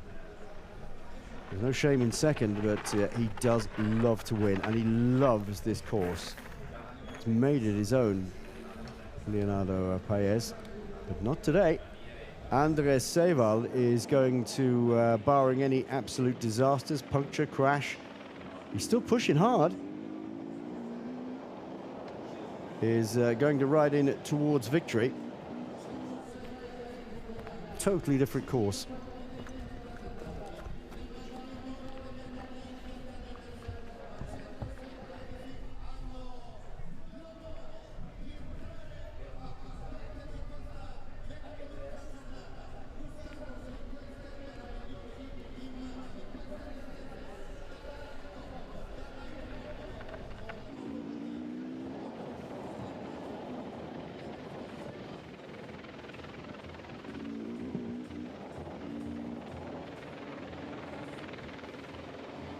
Super flowing ride.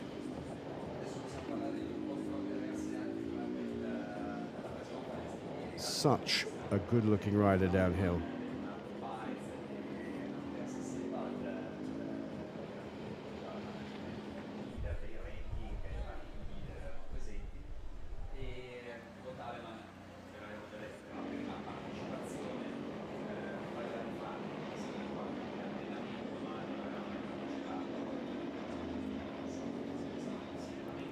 Well, there's not much to say, is there, about about his style at the moment. 6th in Capolavierie, in the island of Elba. I don't know why I said Sicily earlier. It's Elba, Capolavierie. It was the most beautiful race ever, according to Ned Overend, who won their first time out in Elba in 1994. Overend, the first official UCI World Mountain Bike Champion. In fact, he was here 2 or 3 years ago, not sporting his sort of famous moustache, but still there, still representing Specialized. Here we are. We noticed earlier on in the weekend, you can see that some of the top riders, the men, opting for a hardtail this time out, and this is the case for Andreas Seewald.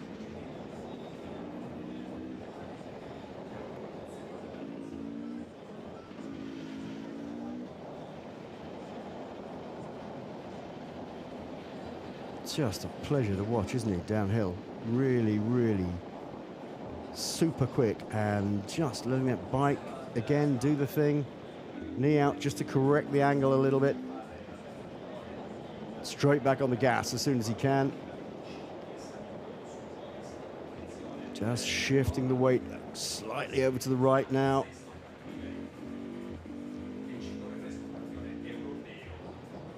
And still feeling good enough and confident enough, even on this fast downhill, to get the hands back into the middle of the bars, a little bit time trial style. Andres Seewald, the German, lying 4th overall in the World Cup rankings, and there's a huge gap, 202 minutes and 50 seconds over Leonardo Paez. Paez, who was 11th in Elba, in Capolavierie. Again, not a course that would have suited him at all, much flatter. But first in Andorra, so came into this race in really good shape, feeling really good. He's cut the gap down a little bit. He's 2:35 down on Andres Seewald, but that's a great ride by the new European champion, the German Seewald, riding for the Singer KTM team. But, of course, sporting the European Champions jersey. Another great ride by Andres Sifredi. I wouldn't have put him up in the top 3, but there he is. And then Casey South at 5 minutes and 34 seconds down. So the gaps, they look large, but on a race like this, they're really not quite so bad. This is Leonardo Paes still giving it everything he can. He is on a cross-country full suspension bike, pushing super hard.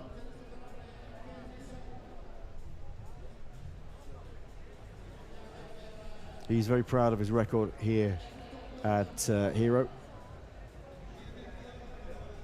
And second place is not bad. He's been second place before to Andres Sewald.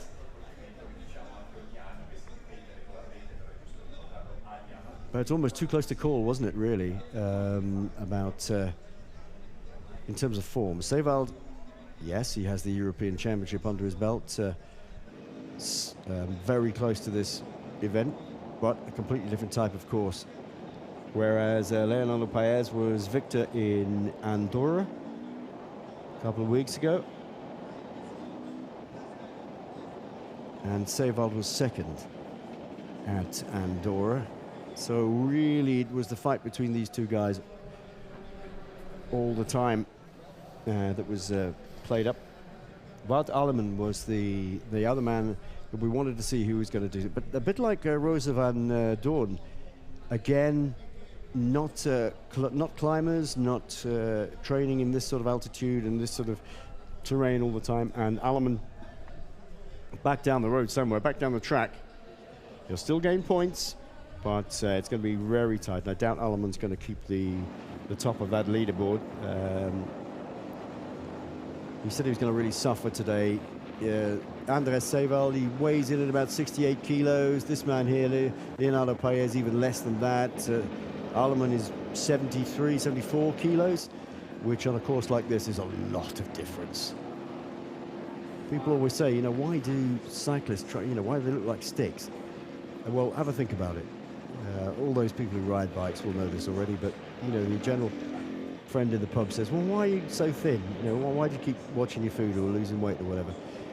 Well, have a think about it. Get to the bottom of a long hill at 68 kilos. Incidentally, I think my race weight was 72, so I was more of an Alleman than a Sewald. But get to the bottom of a hill and then strap a sack of spuds, 15-kilo sack of spuds to your back, and then ride up it. That's the difference between riding as a top-notch, in-weight rider and being your standard, you know, standard male rider, possibly going out once or twice a month, just enjoying your mountain biking. That's the real difference, and you really notice it when you get to a hill. Why would you strap a 15-kilo bag of potatoes to your back to ride up a hill?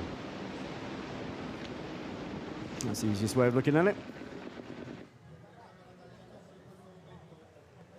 Further down the orders,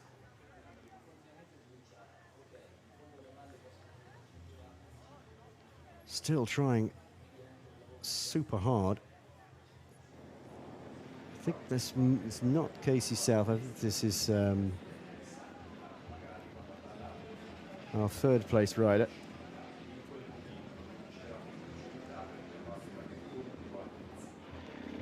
Back with Sewald.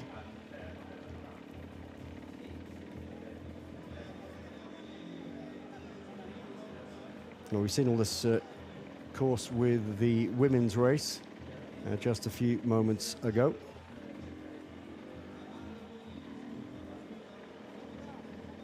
And just turning those pedals over with ease. You know, he's just such a good rider. I tell you what, I'm looking at Leonardo Paes here. Paes is normally a very, very tidy downhiller.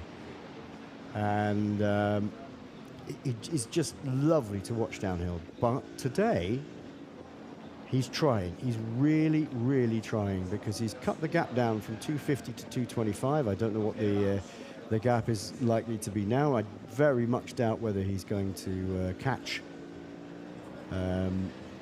Andres Sewald.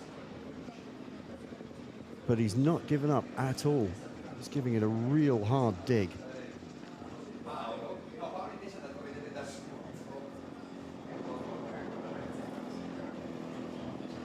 That's a lovely shot of Sevald, just keeping that cadence going, turning over a lightish gear.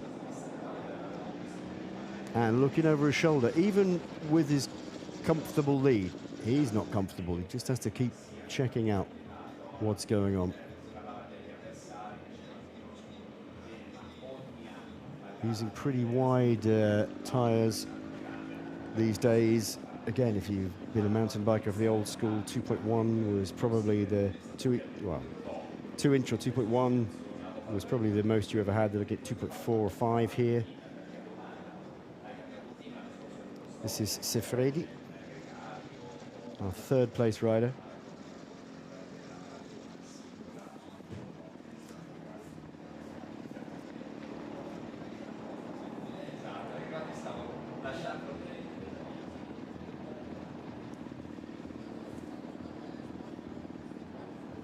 Looking tidy, but not quite in the same power league as Sevald or even Leonardo Paez, but looking good still.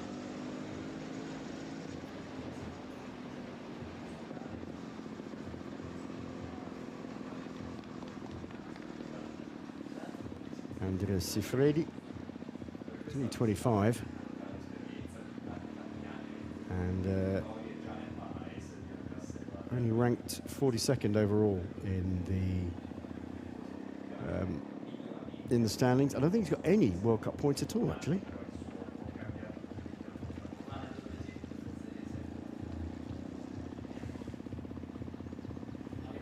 He might have a few, but yep, he's only had one race win in his career, 25 years old.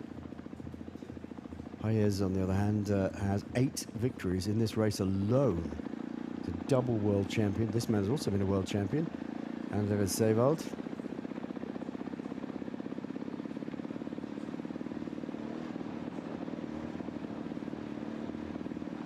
Won this race back in 2021, the same year as he won the European Championships in Evoleni and in Elba in Capolavierie, where this year he was 6th in the first round of this World Cup.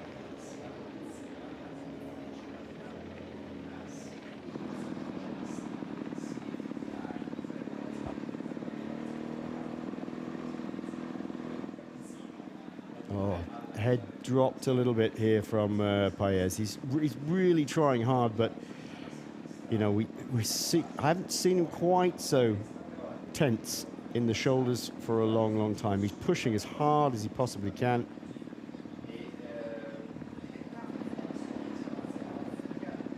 But the advantage that Andres Sevald has, you know, is going to see him, I think, nicely home as they go past this balance lake here at the top of this little pass. They run onto some road soon and then back off onto the single track. He's still looking behind him. He still knows that there are some great riders behind him, and he's still not completely confident.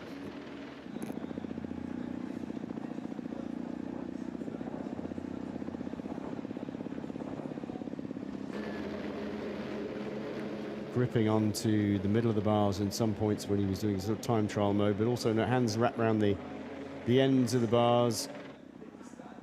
They don't use bar ends anymore, bar end levers. But that's where you would have put your hands in the old days. Sifredi absolutely determined to push hard for a third place on the podium.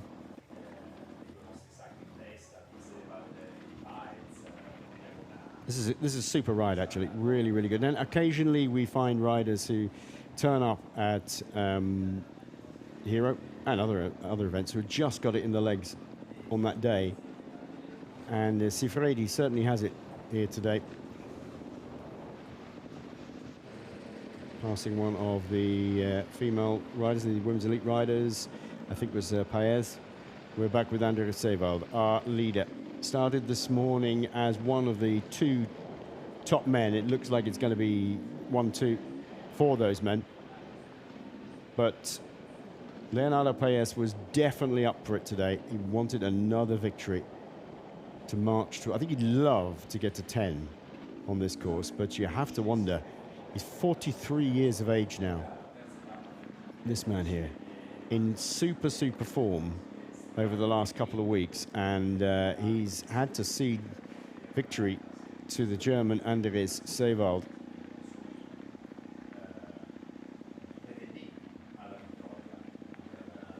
Great riding by this young man, though. Andres Sifredi.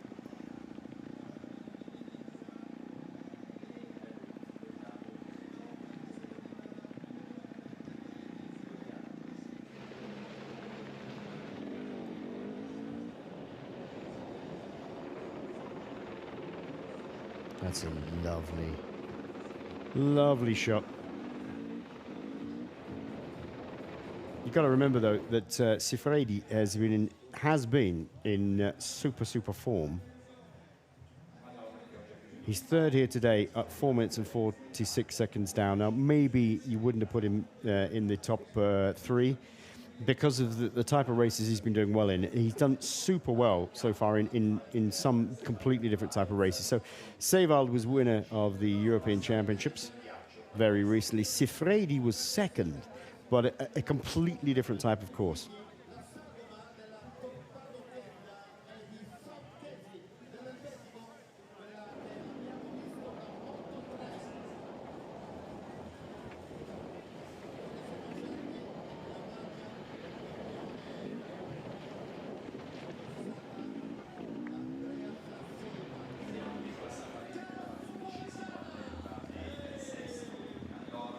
Paez trying to avoid the wildlife.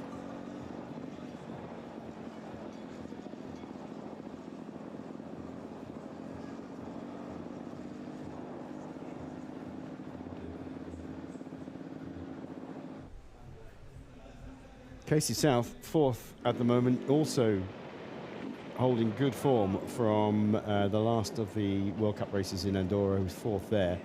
He's going to be fourth here again, so the Swiss rider having another good race, so that'll net him another 150 points.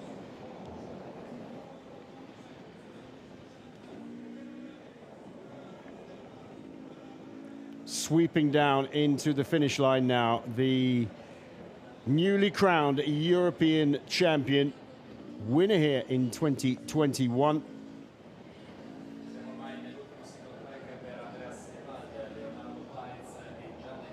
World champion in 21 and 22, Andres Seewald, on absolutely cracking form, taking the race to 8-time victor Leonardo Paez and coming out on top.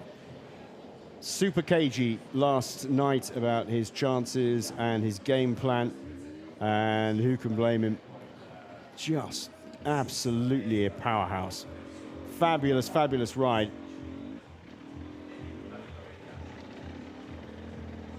And the points very tight.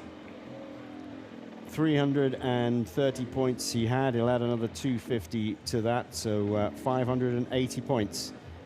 Now going into the next round of the World Cup. This is the rear wheel of Paez, I think, still pushing on.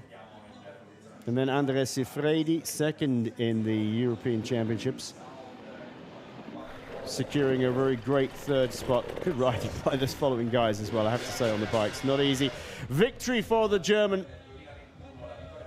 double world champion and victor here in 2021. Carries his form from the European Championships.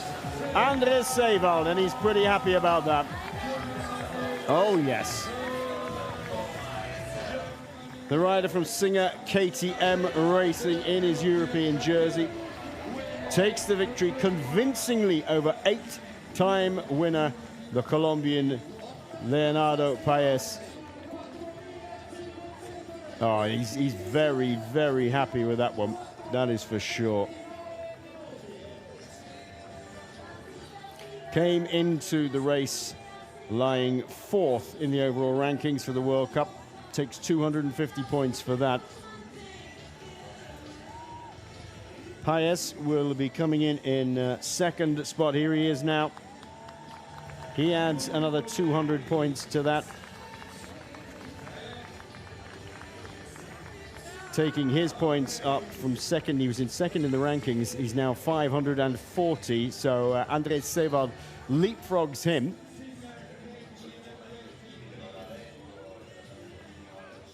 Now the big loser today, Wout Aleman, the current leader, or leader going into this race anyway. He was on 410 points. Might just keep hold of that lead. But Andreas Sewald has done his chances of an overall victory no harm whatsoever.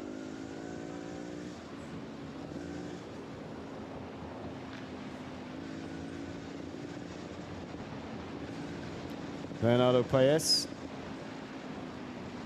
11th in the much flatter course of Capo Olivieri on the island of Elba off the coast of Tuscany.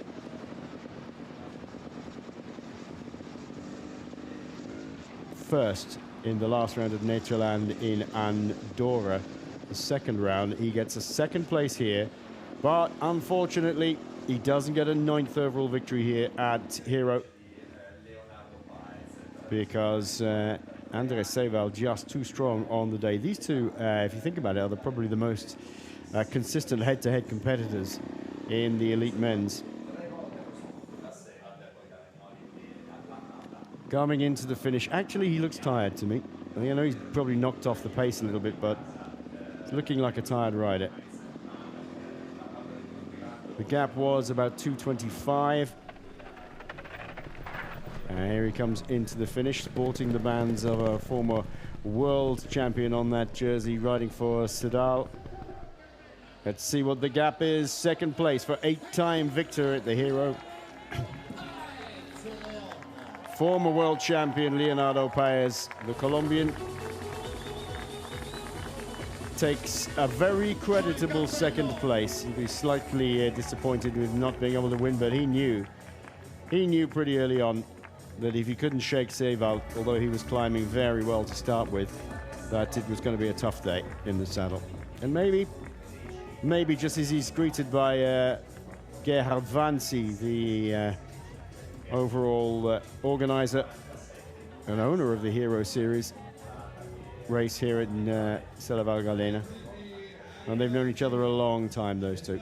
But maybe, just 43 years of age is a little bit too much. Although, we've got to say, and we were talking about, 2:47 the gap in the end, so just a little bit spun out towards the end, and that's probably because he knocked off the gas.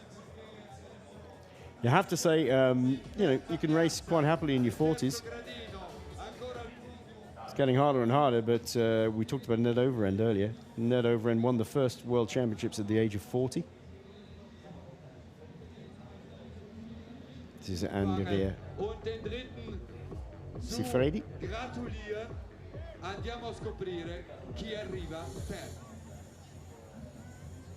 Here's our third place man, Sifredi. He's been a great couple of weeks. But I personally wouldn't have put him in the first 5 here on this particular race, but he's clearly in really, really good form. Came out of the European Championships in good form,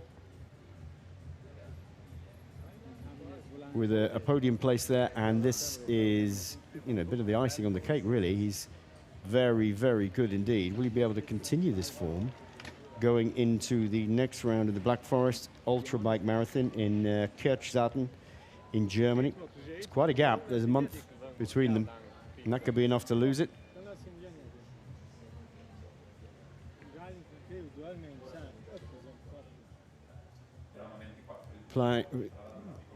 Trying right to the end, though. Sifredi. Here's the final run down in towards the line, and we will have our 1, 2, 3 in the men's elite race. Andres Sewald, now 3-time winner here. Double world champion, European champion, as of only in the last couple of weeks. He's been European champion before, by the way, but current European champion. Leonardo Paes in second spot, 2-time world champion in 2019 and 20. Second in the last round in Andorra, and 8-time winner here comes second. And great finish by this man here. Andrea Sifredi, podium in the European Championships a couple of weekends ago.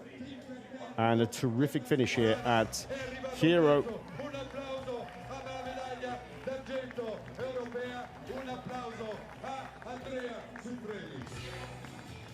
Andrea Sifredi taking the third and final spot on the men's elite podium.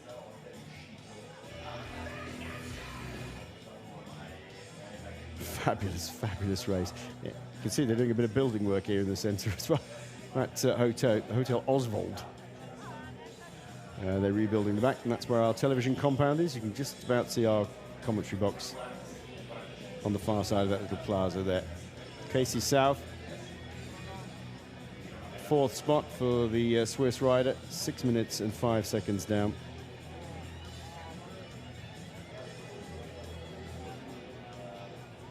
This is where the party begins, by the way. When these elite riders have all finished, or when most of them are finished, then everybody starts to fill this square here.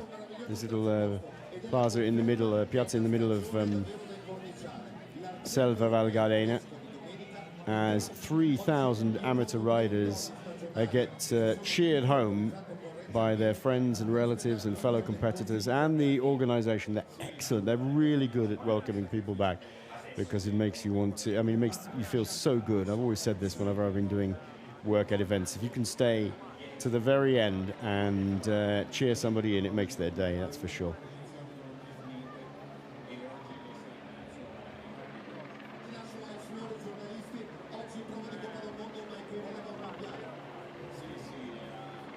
Well, a completely different type of feel to the event this year in regard of the fact that it's now part of a 5-race World Cup.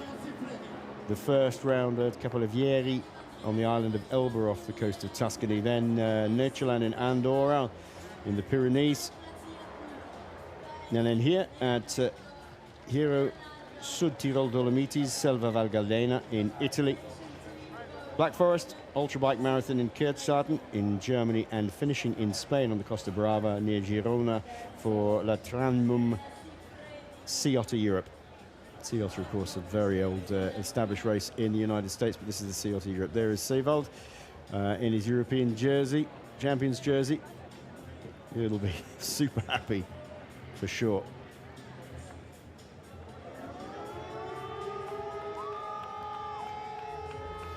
There are 1, 2, 3.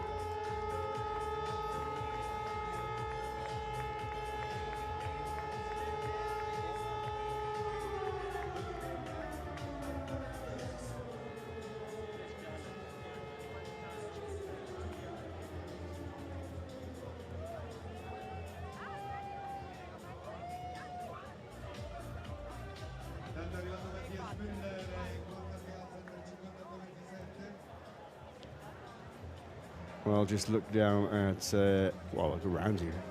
Absolutely gorgeous. That is the Gruppo di Sella mountain range in the background. Over 3,000 amateur riders started along that road earlier today. Andrea Sevald, the winner of the Hero. It's your third win now at the Hero, sort of successor of Leonardo Paes. You are a sort of successor of Leonardo Paes now with your third win. Oh yeah. It was a crazy race. I felt really tired in the beginning from last weekend, and I almost decided to let them go. Yeah, but then I somehow find my legs. Even had some mechanical in the first downhill, and had to close the gap in the second uphill. Home point updated. But once I managed to get to the front again, it was really a mental kick, and I could even open a little gap in the next downhill, and yeah, then Leo of course came in a very steep climb, and he went a bit in front, but I tried to just somehow hold his wheel, and yeah, then somehow I could even go in front. And I think then he crashed a bit, and then I just went and tried to somehow bring it to the finish. And yeah, the last 20 kilometers I actually felt super great. But at the finish it really was nothing left. What does this race mean to you, this win? Really a lot. Yeah, already last weekend was crazy, and to perform again just after a really hard week, to perform today like this makes me really confident that I'm on a really good way, and yeah, really happy. Thank you, Andreas. Congratulations again. In second place, Leonardo Paez, since 2012 always on the podium, sempre sul podio dal 2012 ad oggi con 8 vittorie. La nona non è giunta quest'oggi, c'è un motivo. Devo ringraziare l'organizzazione di questa gara, una gara che mi piace molto. Sì, ci tenevo a far bene, a provare a vincere la nuova vittoria, ma non è facile. Oggi purtroppo non ho avuto le sensazioni migliori. Sulla parte più importante ho avuto dei crampi, ho dovuto staccarmi del Sigual e dopo sono caduto, ho fatto un errore, ho perso un po' di tempo. Dopo ho gestito la gara e cercato di arrivare comunque secondo. Anche Andrea Seva, il vincitore, aveva paura che tu riuscissi a riacciuffarlo. Mentalmente era a un punto decisivo dove ha detto ti fa passare o deve continuare, e infatti ha continuato poi Andrea. Sì, io ho molto rispetto su lui, so che è molto forte. Purtroppo oggi sì, magari in un casco potevo giocarmela ancora, ma è stato un errore mio, poi ho gestito la gara, ho visto che era difficile raggiungerlo ancora, ma il secondo comunque per me è come se fosse una vittoria, non è facile arrivare sempre bene, soprattutto sul podium su una gara così dura. But that's the way. Leonardo Paez, 8 times a victor, has to settle for second this time around. Anche oggi di nuovo sul podio. Sì, sono contento, è la prima edizione che riesco a finire, non sapevo cosa mi aspetta, l'anno scorso sono arrivato da Rabba, poi ho avuto un piccolo problema che mi ha messo fuori dai giochi, ho provato per la prima volta l'Ornella, non avevo mai fatto una salita così dura, è veramente una gara incredibile, i panorami sono mozzafiato e devo essere veramente felice di quello che ho fatto e spero di ripetermi prossimamente ai campionati italiani. È un'ottima stagione fino ad ora con 3 vittorie già. Sì, ho vinto a Riva del Garda, la Garda Marathon e la Tre Valli, ma ritengo più importanti il podio dello scorso weekend dell'Europeo e questo podio qua, perché diciamo che qua c'è il top della mountain bike marathon internazionale. Cosa ha fatto la differenza rispetto agli altri anni? La preparazione o la preparazione mentale? No, probabilmente un po' la preparazione mentale e un po' il periodo. Sono riuscito a entrare in forma prima, a riuscire a curare tutto al 100%, ho fatto l'altura prima di fare la Hero e ho avuto molti benefici. I did really well. I got really well into the European Championships for my form, and you can see it's done well for me here.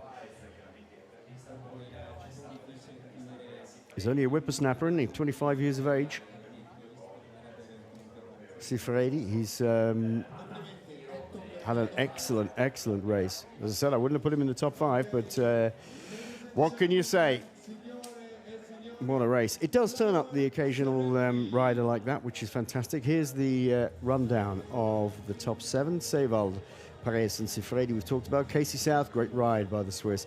Martin Stosek, former teammate of Paez, in 5th. Wout Allemann, 6th spot. And Sebastian Gesch-Antona, the Chilean national champion, in 7th spot. That's a good ride for him as well. 6th for Allemann. Notable absentee, Joeli De Cosmo, not in the top 7. Neither Fabian Rabensteiner or... he didn't start today, actually, but Nicholas Samparisi. Fabian Rabensteiner will lose out on points, obviously.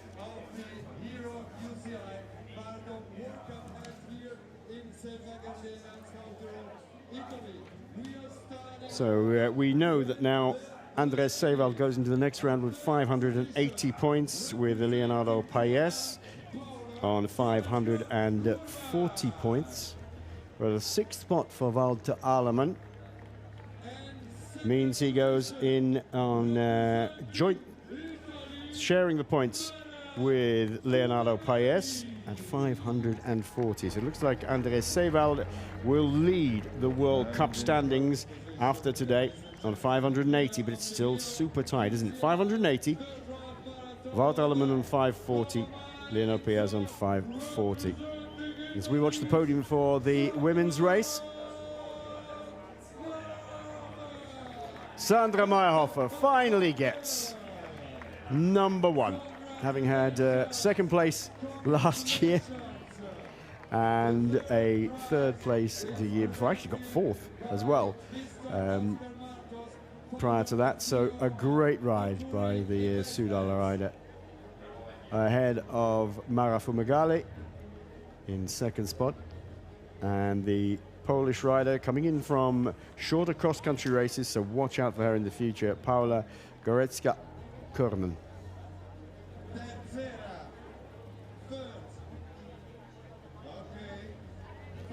Yeah, there's a big difference between short course cross-country races and marathon racing.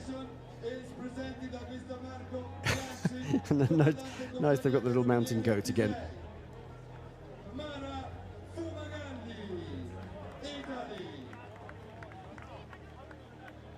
And a great ride by Mara Fumagalli. Again, bringing good form into this race from previous races. A 2nd spot is a yearly highlight, that's for sure. But all eyes on her 1st victory here in the Hero Dolomites, and she does it in style now as part of the Marathon World Cup. After a 4th, a 3rd, a 2nd,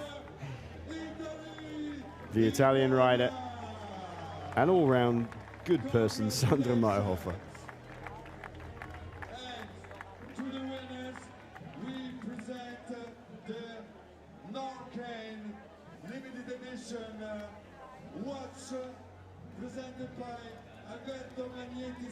Well, nice to get a bouquet of flowers and a nice cuddly mountain goat, but they also get Swiss watches as well from Norcane, which is nice.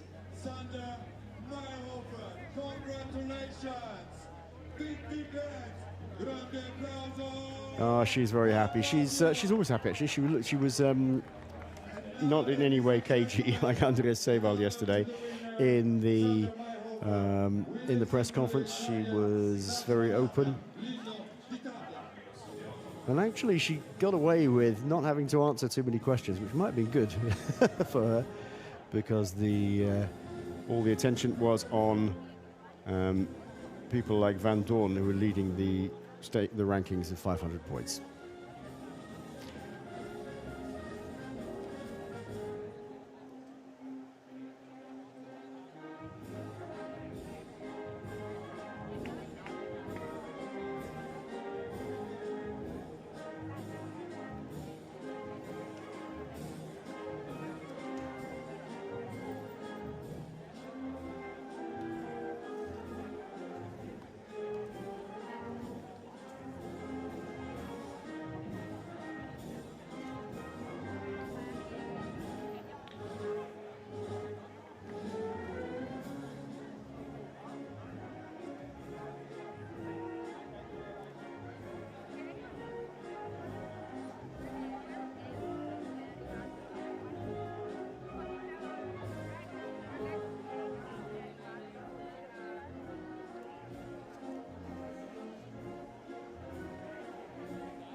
You gotta love the Italian national anthem, haven't you?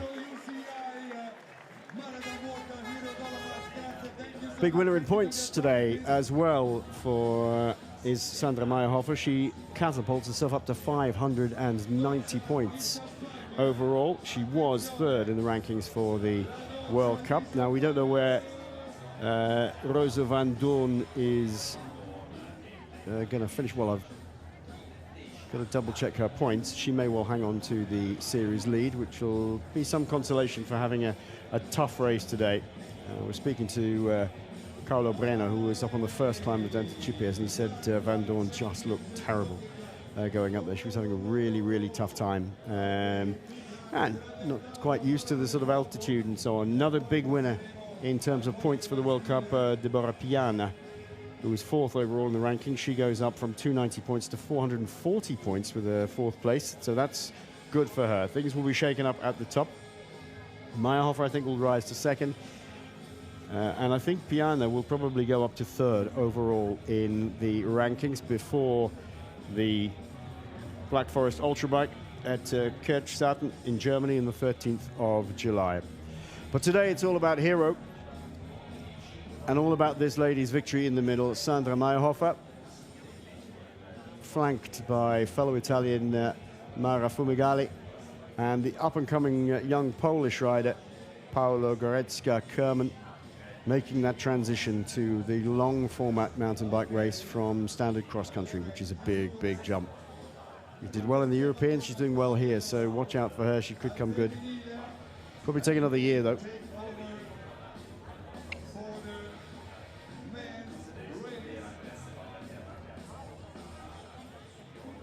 More of the men's elite riders finishing.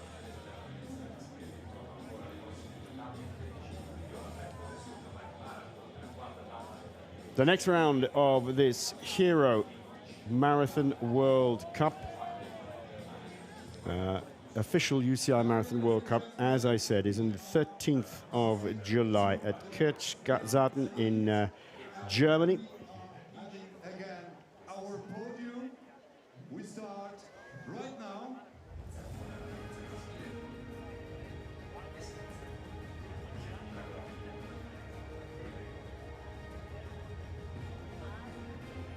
It's then the men's elite podium now coming.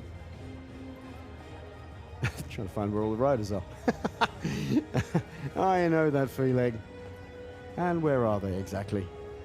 It's time to do the presentation and somebody's gone off to have a drink or a shower or something. That's it, do the introductions again.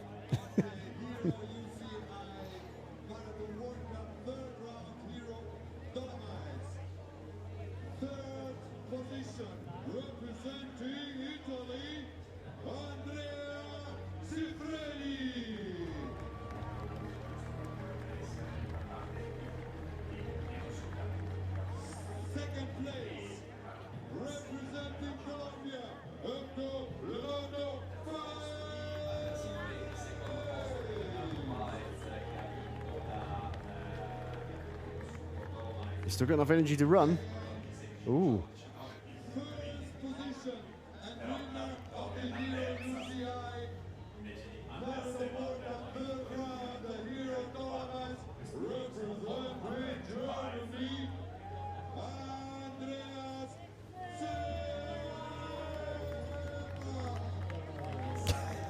It's like a darts commentary back in the UK. Or boxing. I think it's what they're trying to make it like. He's a very happy man. I can't say I blame him.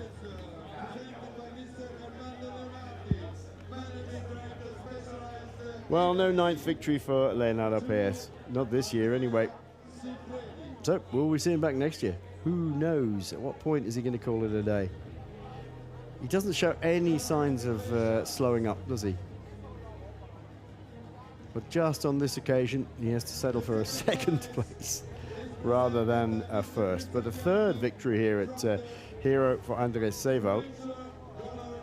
It does tend to favour, you know, specialists, people who work their way up.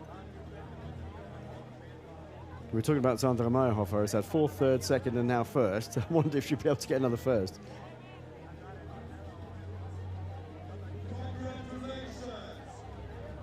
Interesting, just for those people who are unaware, you can sport the World Championship rainbow bands on your jerseys and on your shorts if you want to, but mainly on the jerseys. If you've already won it, you can put it on the end of your end caps of your jerseys to show that you have won the World Championship in the past. The difference here is this man, Andrés Seewald, can't do that, even though he's won the World Championships, because he's wearing the European Champions jersey, which he is obligated to do in an international standings race like this.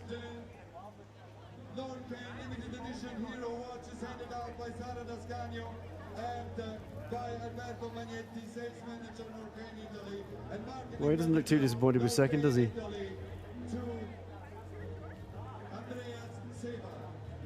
Another Norcane watch. So Leonardo Paes is another one to add to the collection.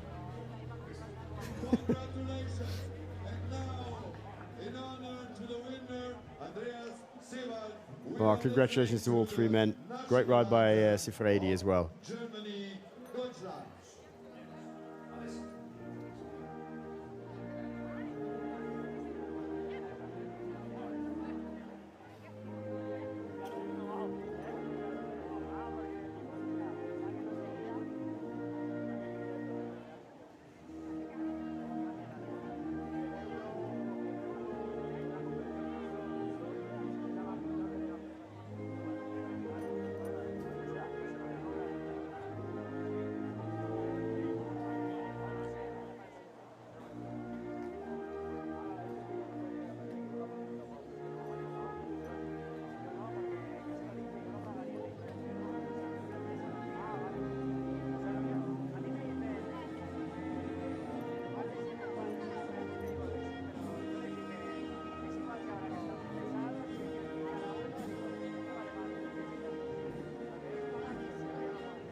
A third victory here and a hero for Andrés Seewald. Then Leonardo Paes denied a 9th victory here, but secures second on the podium. And as this is the third round of the World Cup, that man there, Andrés Seewald, heads into round 4 in the Black Forest Ultra Bike Marathon with 580 points ahead of Leonardo Paes on 540. And the leader coming into this race, Belgian Wout Alleman, who suffered a bit today, only took 130 points, will be there on 540 as well. It's a cameraman's nightmare, this, by the way. Standing in front of a podium and being sprayed by champagne looks great for the cameras, but it absolutely wrecks lenses. Incidentally, spraying champagne came from motor racing, as you know, but it started at Brooklands in the UK in the 1930s when a man, I can't remember the name of the driver, he was driving a Talbot or a Tolbo French car. His feet were so hot through the engine heat, he was given champagne to drink, and instead of drinking it, he shook it up and sprayed it on his feet to cool down. That's where that comes from. Another absolutely amazing race here at Hero. Andrés Seewald, the winner. Sandra Meyerhofer, the winner. Brilliant racing.